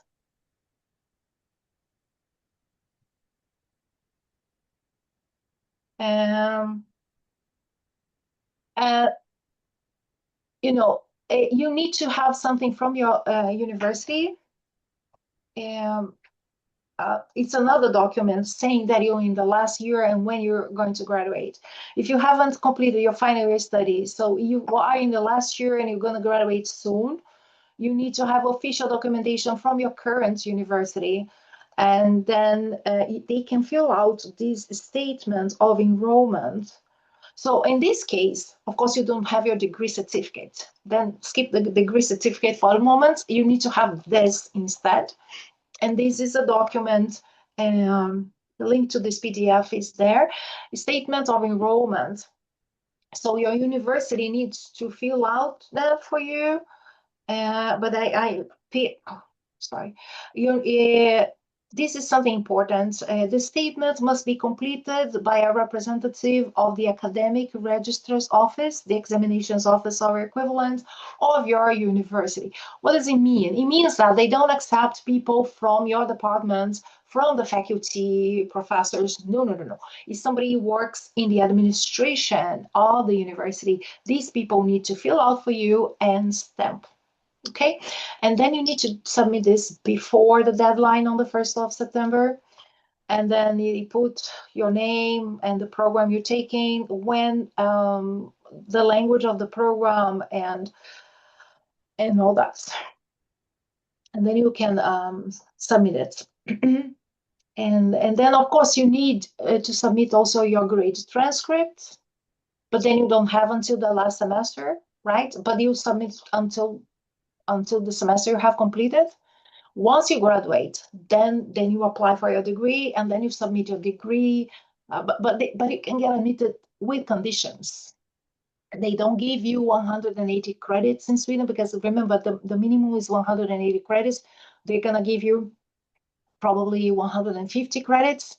The last 30 credits you don't get, because you're still taking. So you get admitted with conditions as soon as you graduate, and then you submit your degree certificate and an updated grade transcript showing all semesters, and then you can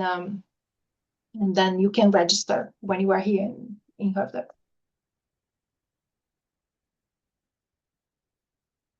Yes. And there were some questions about what type of machines, technology is available in the programs. Unfortunately, the program directors has already left, but Antea has shown you like how to get the contact number for them. So then you can just contact email for them. So you can just, send them an email. And you can ask them. Unfortunately, they're not here anymore. But yes, Can you see my screen? yes, we see your screen, so then Yeah. you can see it there. So all questions related to courses, to the syllabus, to research options, work after studies and all that, if you want to continue to PhD and all that, then contact the program director. So Benjamin's contact, you see his email there, and maybe Karin can write, or maybe Sarah can write in the chat. His email, and Katarina also, for the biomedicine, and then you contact them directly if you have these kind of questions, because neither we at the international office or even my colleagues at the admissions office can answer this. They have to answer that directly, and then I can see here. And then if you have other kind of questions, like about documents and deadlines and all that, scholarships and all that, then these questions, they don't go to them. Then these questions need to come to the international office, to us. Okay, and so I'm gonna give you our email. So our email is study@his.se. So this is us, me, Karin, Sarah, and Annika. Annika is our student ambassador, and she's working with us part-time at the international office. She's also answering. You can contact Annika also if you have questions like what it is like to be a student in Höfde and so on. Annika is studying molecular biodesign and bachelor's level. She's in the last year. So questions related to admission, accommodation, student life, all these questions come to us, okay? And if you wanna email different things, try to send one email and the same email you put to the different people. Don't try to send the same email to different people. It gets complicated.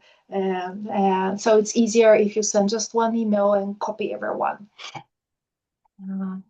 And then there was a question in the chat, what about scholarships? I have just talked about scholarships. So if you missed it, we're going to send you the link. If the recording is good, we're going to send you the link about the scholarships. And yes. And there was a lot of questions about, if you have studying your whole program in English, how that does affect. But it was like Andrea was showing later on at the university admission, you need to check out your country specific where you have been studying. So it's like even if you have been studying in English, if your country on your country instruction says that it's not valid, then it's not valid. So it's hard for us to know without the specific country. So you always have to check that. Yes, and most countries are IELTS needed outside Europe. So that is on a general basis, but please check that out. Yeah, there is a question that I see here. An anonymous asked about the percentage GPA required in the bachelor's for applying for a scholarship.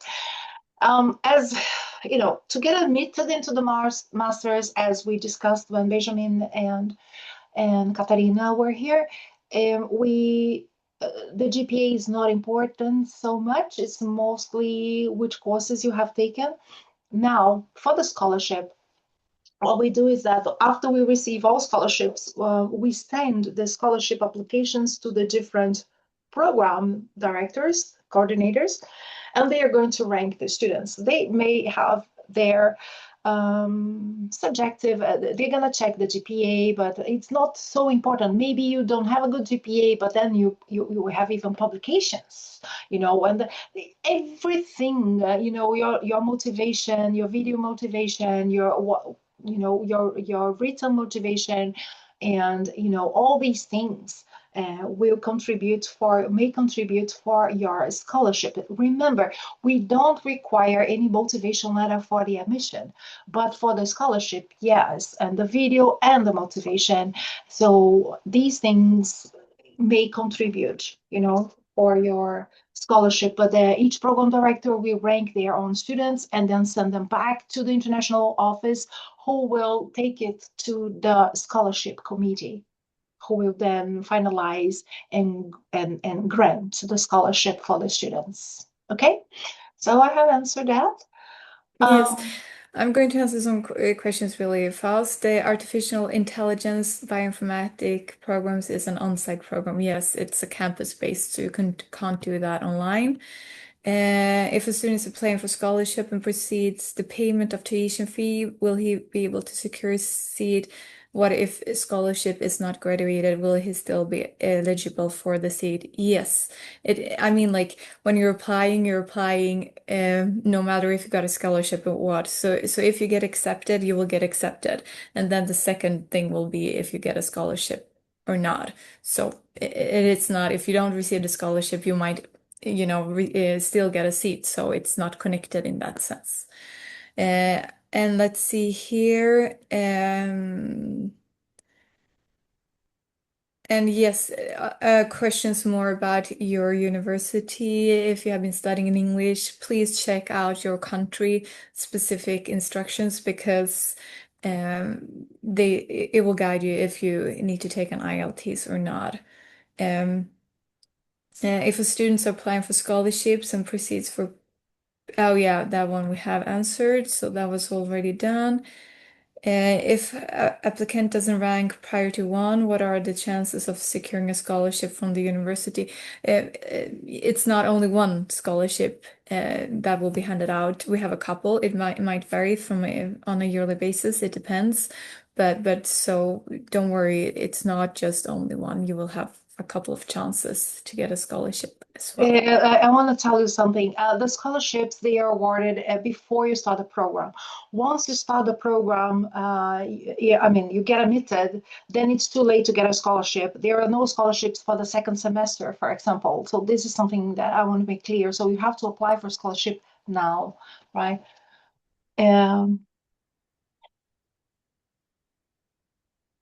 Yes, I think I've already answered that. What is the last date of submission for the HES attested documents? I can't change my application status now. How can I submit HIEC attested documents? Yeah, Yeah. Is the student still here? Because I believe you are from Pakistan, right? Is this the Pakistan agency? I don't I know. think anyway, doesn't matter. The deadline to submit the documents is always every year. If you're applying for the spring, then it's on the 1st of September, always. Now, if you have an on-time application, when can you get the documents? And I don't know if the student's still here. I'm gonna check the participants here to see. I don't know if the students is still all right. Yeah, it's on the 1st of yeah, I don't think the student is here. Probably has left. Yeah, this is being recorded.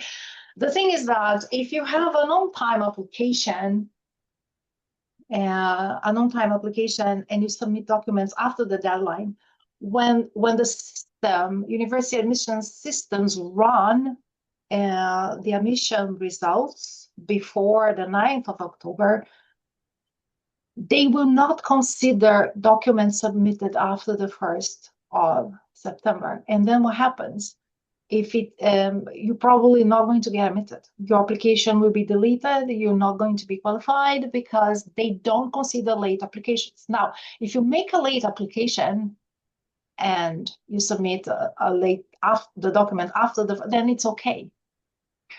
So that's the thing. If you have a late application, then it's fine to submit documents after the 1st of it. But if you have an on-time application, no. And so I don't know what to recommend. Try to submit it before the 1st of September. Okay. Yes, I'm going to answer a question some really fast. If I apply for a scholarship, I have to pay full tuition fee, and if I won't get it offer as well as a scholarship, as Andrea was talking earlier about, it depends on the type of scholarship you get.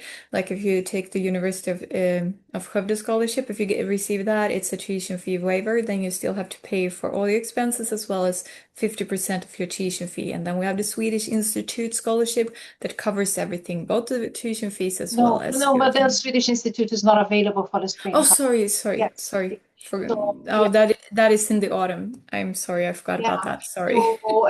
So if you apply for a scholarship, you have to pay. You don't pay the full. If you are granted a scholarship, when you receive your invoice for the first semester, you don't pay. You pay only 50% of the amount for the semester. Okay, that's it. And so this is if you get a scholarship, so the ones who do not get a scholarship and have to pay, they will get the full amount. That is 67,000, right?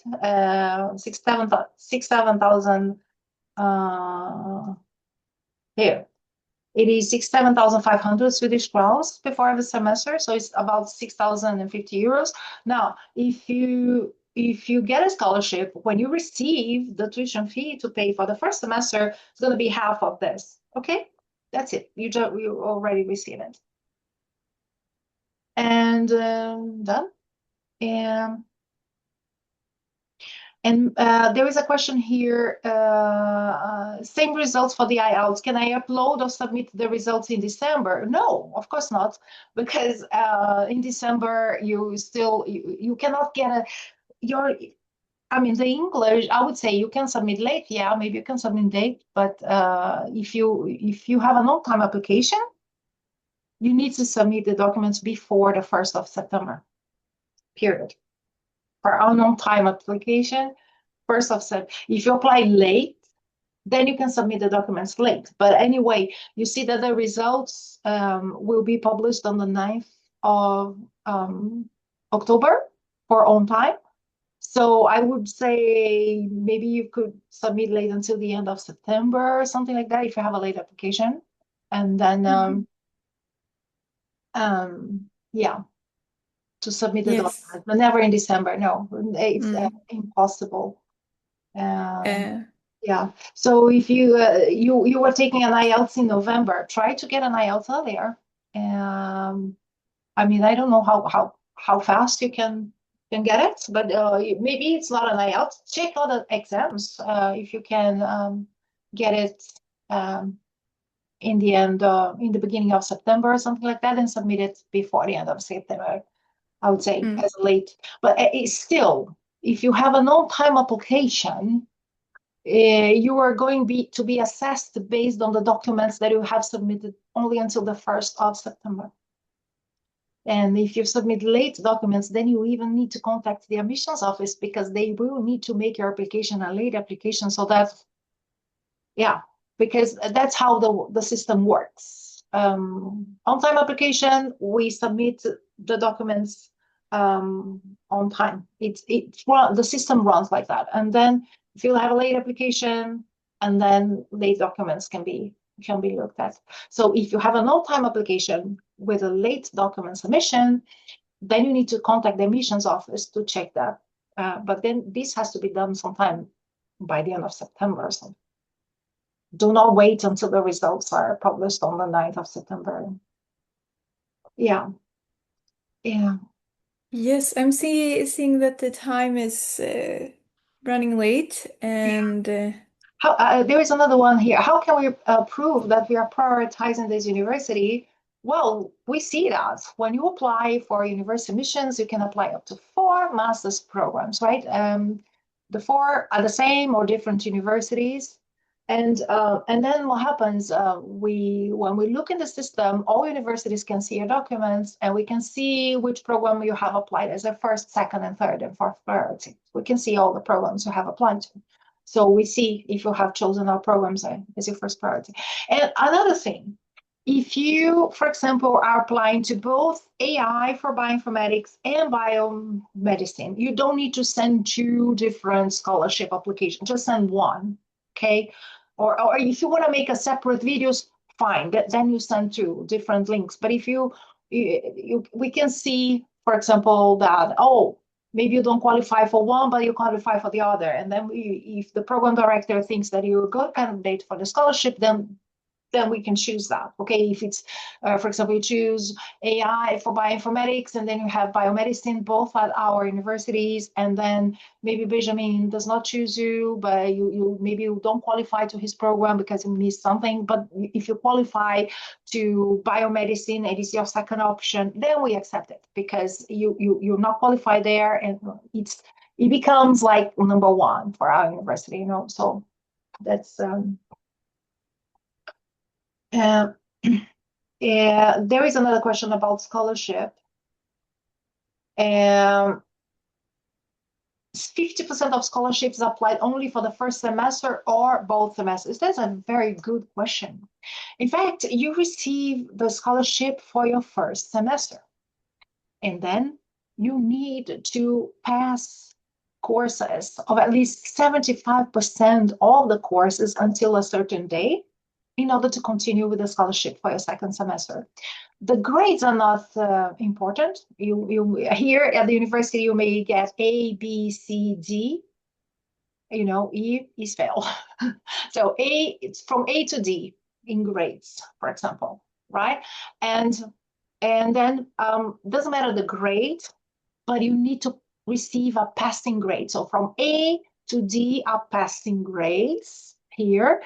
And you need to pass at least 75% of the credits of the first semester courses until a certain date during your first semester in order to continue to a second semester. If you pass 75% of the credits, then you continue with your scholarship for your second semester. That's it.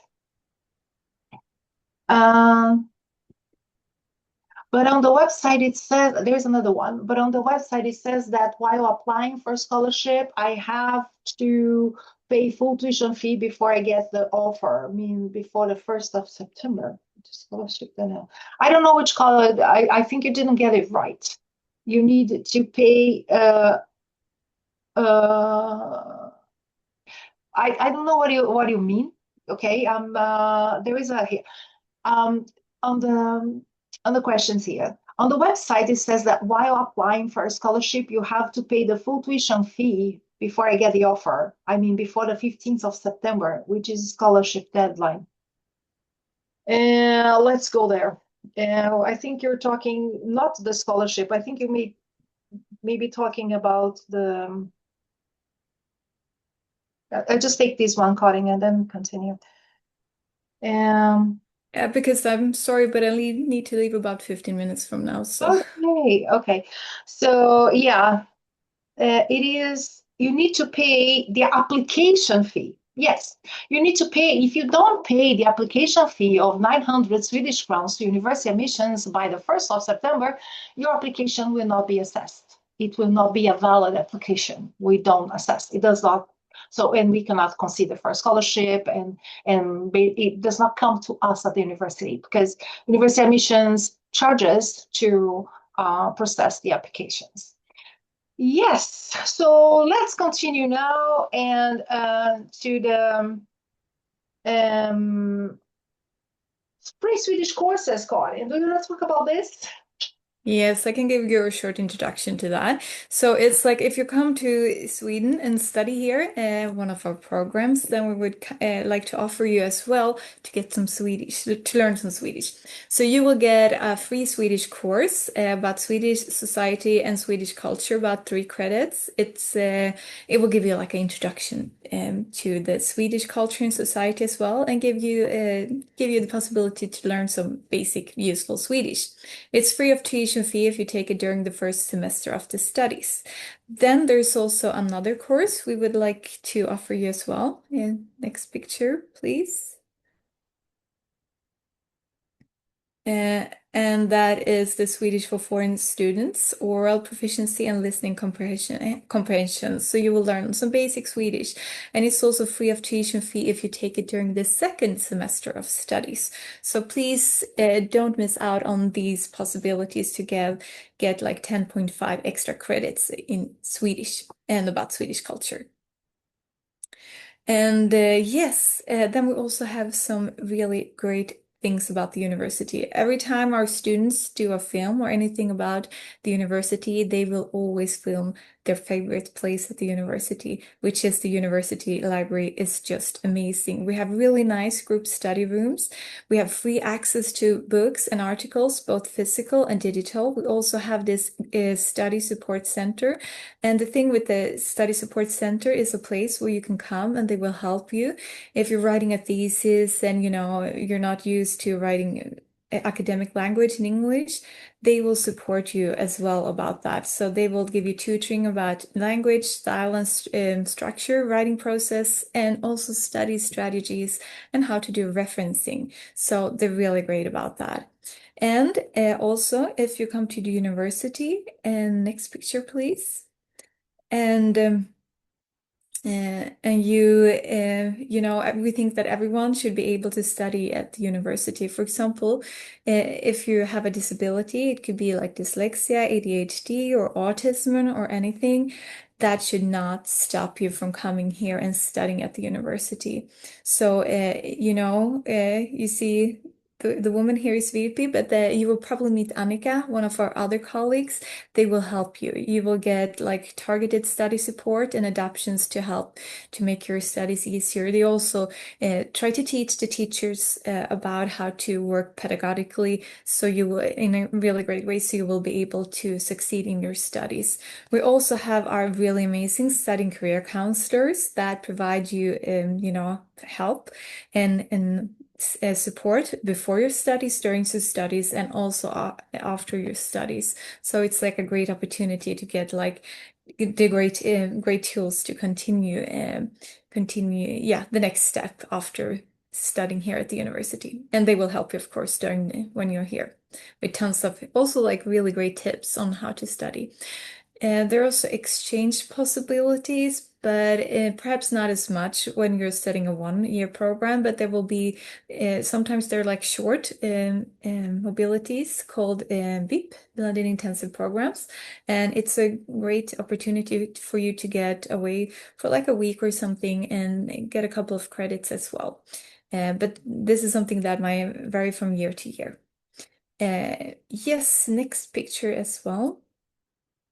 We're also part of something called Ingenio, which is a European University Alliance that we're very proud to be a part of. I don't remember exactly how many there are, but I think it's about 40, 50 in all of Europe. And we belong to this one, Ingenio. And it is the University of Skövde, and we have like partner universities in France, Spain, Greece, Finland, as well as Ireland, Bulgaria, Germany, Romania, and Italy. And we also have, for example, summer school and winter schools where we have some of these short, intensive mobilities where it's a great opportunity for you to go away for a week and get to know other students as well and get some credits for that. It's really a great opportunity for you to train your interculture skill as well as your inclusion skills. And also get like a wider international network. Yes. There's also something called the career program that is offered by the municipality of Skövde. It is a self-development training program that are suited for international professionals as well as master students at the University of Skövde. The program is designed to equip you with tools and knowledge to prepare you for the Swedish job market. So they will go, you can see here, they have been at Volvo, so they will do like visits at different companies. And it's a great opportunity to get tools about working in Sweden, get contacts and information basically about the different companies in the region of Skaraborg that Skövde is located in. Just some short words about the learning environment and teaching style. Here in Sweden, some of our international students find the teaching style a bit different. It is very flat, non-hierarchical organization. So if you come here, you will not call me Miss Jonegård. You will say, hi, Karin or Karen. You can say it in an English pronunciation as well. No worries about that. And you also talk to your teacher on a first name basis. That's the normal thing to do. So it's not Mr. or Professor. We also put a lot of focus on independent thought as well. So you will train your critical skills about, information and things as well. And it's also very student-centered education, which means that the teacher will put the students at the center of attention. So, it's like if you send them an email, they will answer really fast. And if you have questions after your class, you can just talk with them because they will put a lot of effort to make sure that you understand the content of the courses as well. So you will be able to get through the whole year or 2 years if you're studying for that long as well. We also have a very international classroom that we're very proud of. So we have students from all over the world, which makes, it's a really great opportunity for you to train your interculture skills as well as building your future network for your future career, basically. And it's also full-time studies, which means that in Sweden, full-time studies are 40 hours a week. But I mean, it depends on who you are. For some people, you need to study more. And full-time studies also means that if you don't have classes, you're supposed to study on your own. There's also a lot of group works, for example. And the number of classes will depend on what type of program you're studying, what type of courses you're studying. So it might vary quite a lot. But anyway, no worries about that. We're not going to throw you to the wolves. Our studying career counselors will give you tons of great tips on how to study in this different environment if you compare to other countries.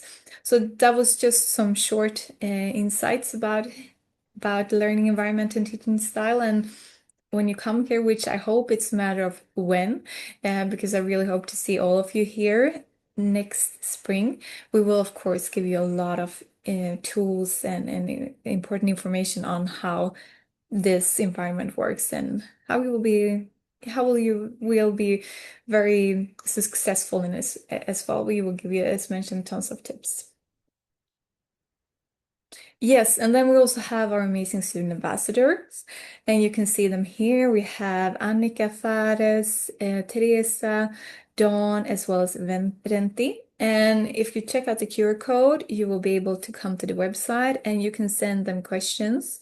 And you can choose, it depends on what programs you're studying, or it could be on the country. So please send them an email and ask them about any questions you have related to being a student here. Because if you have other questions relating to scholarships or if you related to the migration process, then it's us that you should send an email at study@his.se. But just the whole experience of being a student, please meet our student ambassadors as well. Yes.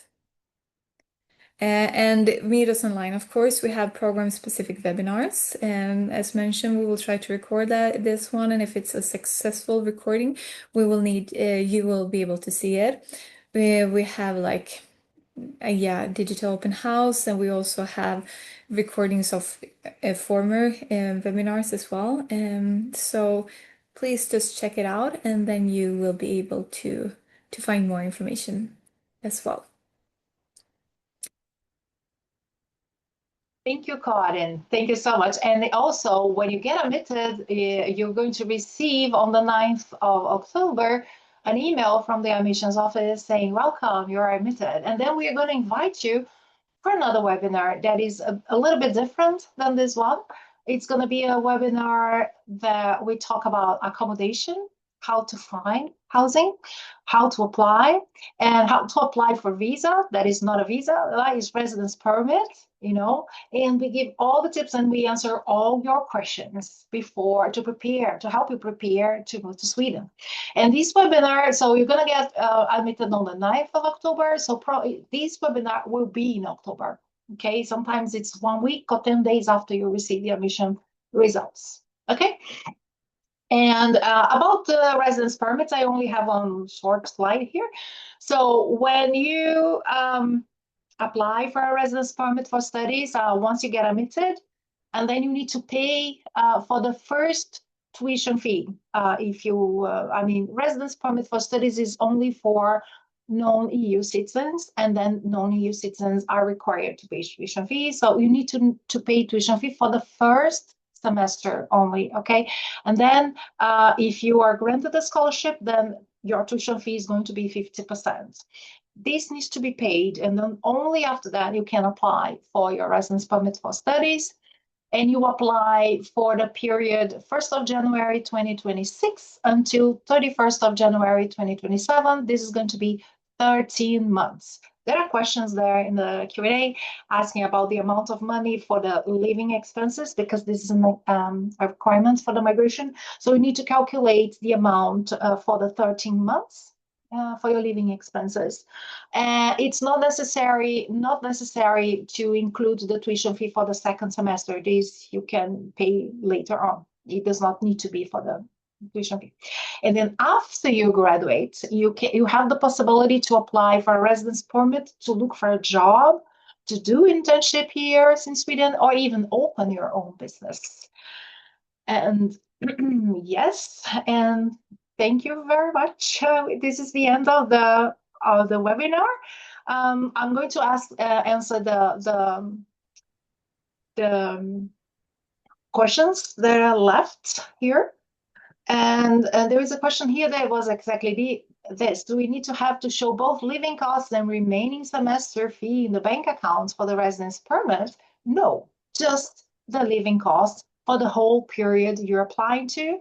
So in this case, your program starts in January. As I mentioned before, you're going to apply from the 1st of January until maybe the 31st of January of the following year, and then it's going to be 13 months. You need to calculate how much is this. If you bring your family members, by the way, there is an amount there, the migration agency, you're going to see that for the students, and then there is another amount for your spouse and for your children. They pay less, right, because they're going to live together with you. So anyway, but you need to calculate for everyone who's coming, the family members as well.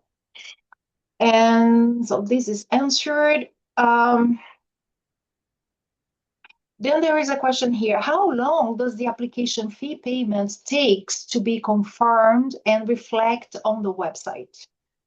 I made a payment via the bank transfer from Nigeria, which was routed from Citibank USA, and I already have confirmation. Okay, listen, you need to, these payments for the application fee is not to us, it's to university admissions. Remember, you can apply and up to 4 master's programs, different universities, they receive this payment. let me see if I can find a link for you to contact them. Application fee, pay your application fee. This is the link. And then, if you pay via credit card, then, I think it's immediate, right? And here the instructions, credit card instructions, bank transfer. In your case, it was a bank transfer and so on. So if you have a question about this, the best thing I would say was going to, one second here. I'm gonna open this in a new link. Yeah. If you have a question, contact University Support Center here, University Admission Support Center, and then you contact them. You can chat with them during certain hours. You can send an email, and the email is this form. Okay, you can send your application number. You have an application number and check if the payment has arrived or something like that. And then I put this link. It was, where is the question? Okay, I'm going to type the answer here. So send them an email, okay? And then if you have any questions about documentations and so on, and if they have received I'm gonna send this link to everyone as well. And yes, is there any other question here? I'm from Nigeria. Augustine is asking. I already submitted my transcript on the website. Is it still acceptable for me to request my institution to forward it? Yeah, of course, because if you are from Nigeria, let's go and check Nigeria here. Nigeria. So Nigeria, you need to...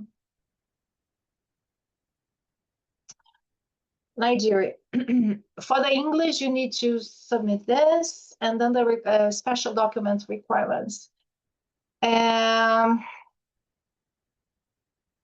certificate diploma must be officially issued by a representative of this. And then there is a special document instructions. Your official transcript must be sent directly from your university to the official domain. And this email here, verification. So, Augustine, are you there? I hope you're still in the meeting. My recommendation is the deadline to submit documents is the 1st of September. So you still have 9 days for this. Monday morning, contact your university and ask them for your official transcript. So they have to issue your transcript. They have to send it as a PDF file to these email verifications, blah, blah. I recommend you, Augustine, to ask your university to send from the university. So it has to be an official email from the academic registrars of the university. It has to be somebody from the administration sending directly to university admissions, these verifications here to the Swedish Council for Higher Education. That's their email. And then I would recommend you to ask the university to put you as copy so that you know when it was sent and you know exactly which document was sent so that you know that they sent the correct document. Okay? So, yes. So do this. It's still acceptable to request your institution to do it because what you sent previously will not be accepted. Okay, and then remember, I don't know, I am not checking your application. I don't know, the payment also needs to be made before the 1st of September, and ask your university to submit this during next week. So during next week, before the 1st of September. Yes, so this is answered. And yes. When should we start sending required documents? Do we have to wait the email from the university? I mean, I don't know what you mean. There is this question here, Kinza. You have to send the emails not to us, but for university admissions, and you have to submit them. You could have sent them already, and you should submit them as soon as possible. And you then should pay the application fee, if you are required to, as soon as possible, so that if there is any problem with the document, they will contact you and saying that there is a problem with your document. And you have time to fix the document until the deadline on the 1st of September. Otherwise, you cannot meet the deadline for document submission. And I have paid and uploaded the documents on the portal. I'm talking about additional documents. Okay, I don't know which additional documents you mean. Because what is required from you is your bachelor's degree, your in the original language and in the official translation in English, your grades transcript also too, in case it's not in English, and the English if you have to present an IELTS. So all this need to be submitted by the 1st of September. And okay, I don't know which additional documents you're talking about, because there are no additional documents required. So if you want to submit now something else, it's not required at CV or admission or motivation letter, nothing like this. The admission letter, the motivation letter is just for a scholarship. And for this, you have a form on the scholarship page that you write.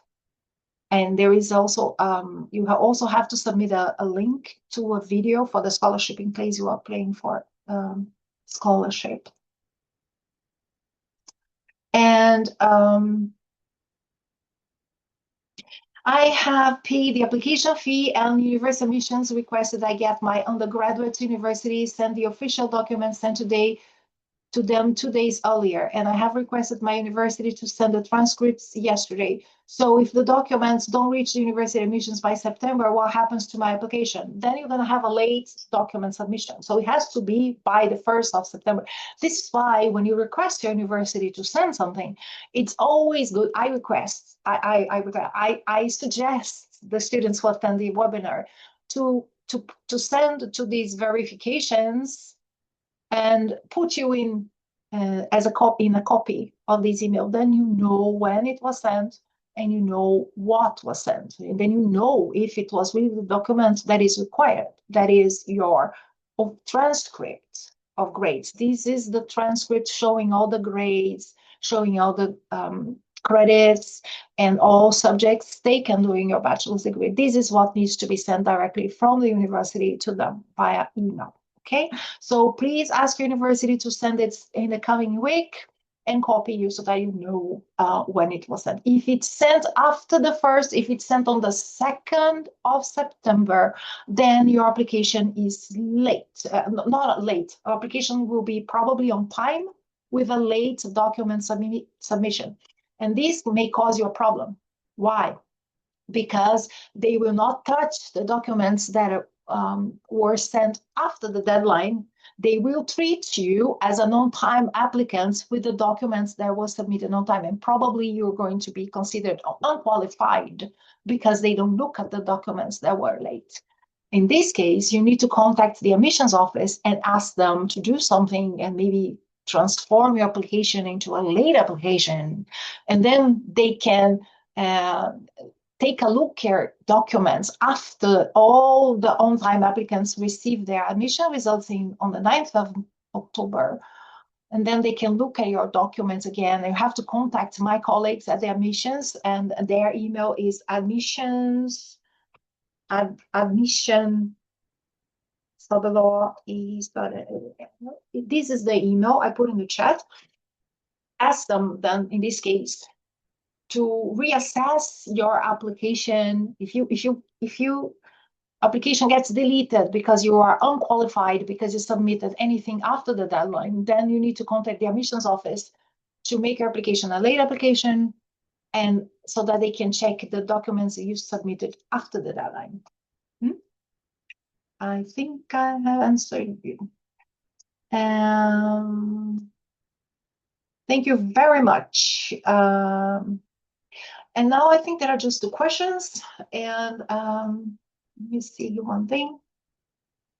I have completed my Bachelor's of Science at the University of Central Punjab, Pakistan. I uploaded my documents on the admissions portal, but the portal replied that my application shows no attested degree and no IELTS.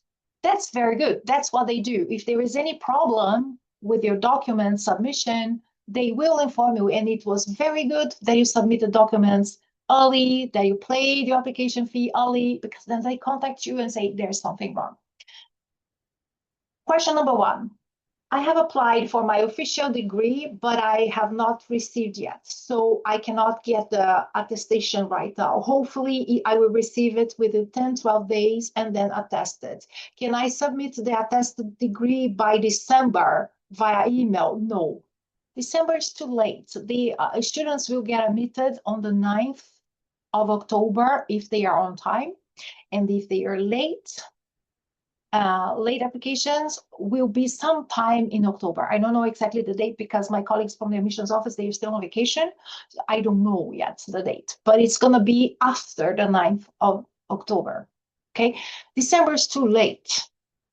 In this case, if you cannot meet the requirements, Mustafa, I would recommend you to apply maybe for another program that starts in August of 2025 instead. For example, we have a program that is called Systems Biology with specialization in bioinformatics. This is a 2-year master's program, and Benjamin, no, it's not Benjamin, the program director anymore. He used to be. There's another program director, but this program is also in bioinformatics, but it's 2 years. There is this program that you have the possibility to apply. And we don't have a biomedicine master's program, but we have programs in molecular biotechnology, we have infection biology, and we have molecular ecology. These programs start in the autumn, and we have the 1-year and the 2-year master programs. We have also the biomarkers in molecular medicine. This is a 2-year master's program. So the School of Bioscience has a lot of programs starting in the autumn. In your case, if you have your documents only in December, I would recommend you to apply maybe for the autumn admission round. Then it's not exactly these programs. There are other programs. If you have questions, send an email to me and I can send you more information about the programs. On the recording of previous webinars we have from last year, from these programs, we are planning webinars. I'm going to show you the webinar page here for the programs. Meet us online. We're going to have, so here you have the recordings of previous webinars, okay? Here for the autumn. You can take a look at them. They were last year, but we're going to have a webinar for the master's programs in bioscience and bioinformatics on the 12th of November. So if you want to apply or considering applying, I would recommend you to watch the previous one and come to this and register to this webinar. So I'm going to put the link to the webinars here, and then you can consider. Now, question number 2, IELTS. All my education has been in English with good grades. Can I take the IELTS in December and present the results later? As I said, your application, you don't have the requirements. You need to have the IELTS and everything by the 1st of September. And in the previous, you got admission without the IELTS. Yeah, if you are from Pakistan, in the past, students from Pakistan could get admitted. Give me your application number later. I can check if you meet the English requirements already or not based on this previous admission. Because if you have been assessed by the English before with the old rules, maybe there is a possibility that English is showing still now. So, Mustafa, if you can send me your application number via email to us to study, we can check it up. We can check it up later. Okay? This is answered, done. And Another one, Emmanuel is asking, I have paid the application fee and university admissions requested to get my undergraduate university sent by the official document to this earlier. Okay, I answered this already, right? So it will be late if it's received after the 1st of September.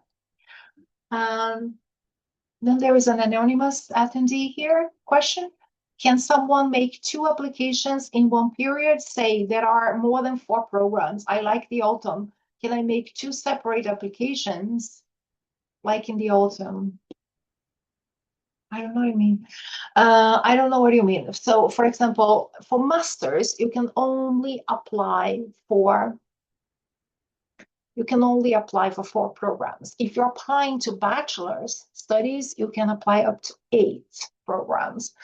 And I don't know what you mean with 2 separate applications. If you are outside the EU, you need to apply for a residence permit before you travel to Sweden.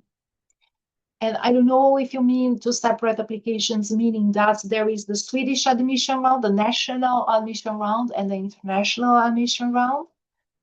Well, Swedish student, there will be an admission round for the spring. That will start in August now. I think it open for application now. But the results, I can go to university admissions and so that you understand. 1 second.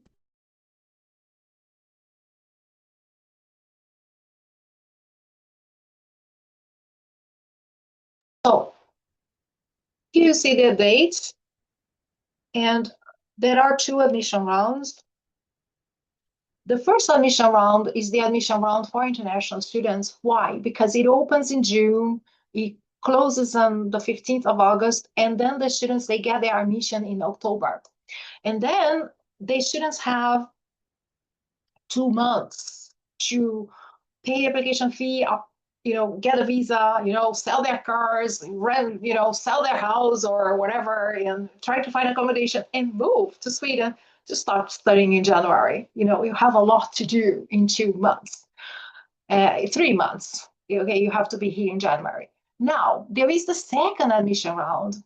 You see that it opens, it's not in August, it's in September, the 15th of September, and the application deadline is the 15th of October.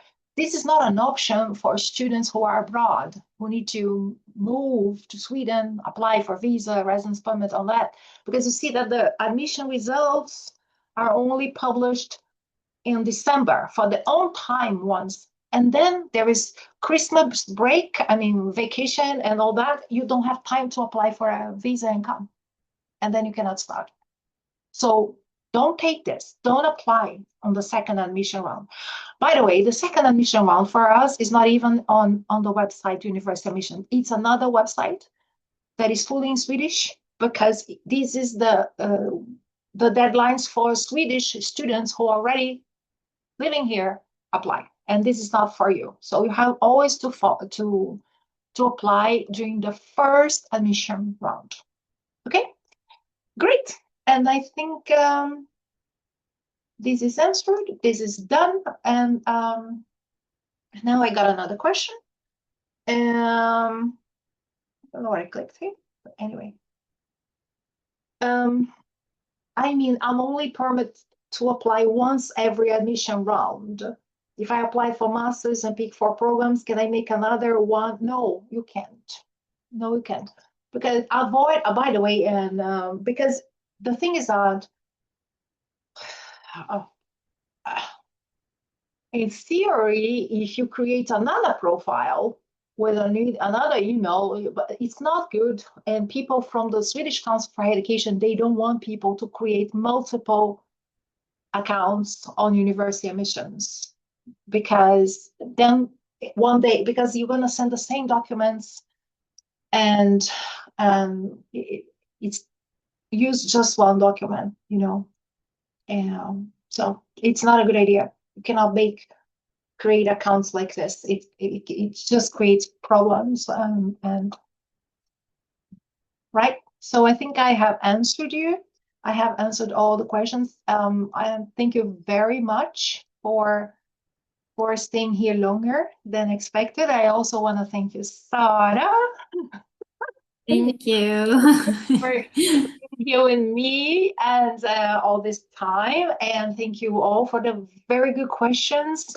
And so I really want to stop sharing here. Stop sharing. Thank you very much. And I really hope that you all get admitted. And remember, if you submit documents late, there will be a problem that they will assess. If you have an on-time application and you submit a late document, they will assess your application with the documents that were submitted on time. And then if that happens, your application may be deleted because you are considered not qualified. They will not look at the documents submitted. And then in this case, please send an email to us or to the admissions office, in fact, because if you send to us, we're going to forward it to them, asking them to reapply and consider your late documents. And then they can make your application like a late application, and then they will consider your documents submitted after the deadline on the 1st of September. And I would say that, yeah, this has to be done. You need to submit documents during the month of September. And then you're not going to get, if it's late, you're not going to get admitted on the 9th of October. Then you need to send an email to them, and then they have to make you a later application and look at the documents submitted later. And then you may be assessed again and check if you can get admitted as a late applicant. Thank you very much and for this and for all the questions. And I really hope to see you on Health Day in January. Thank you. Have a nice evening. Bye-bye. Bye-bye, everybody. Bye. Thank you so much. Thank you. Bye-bye.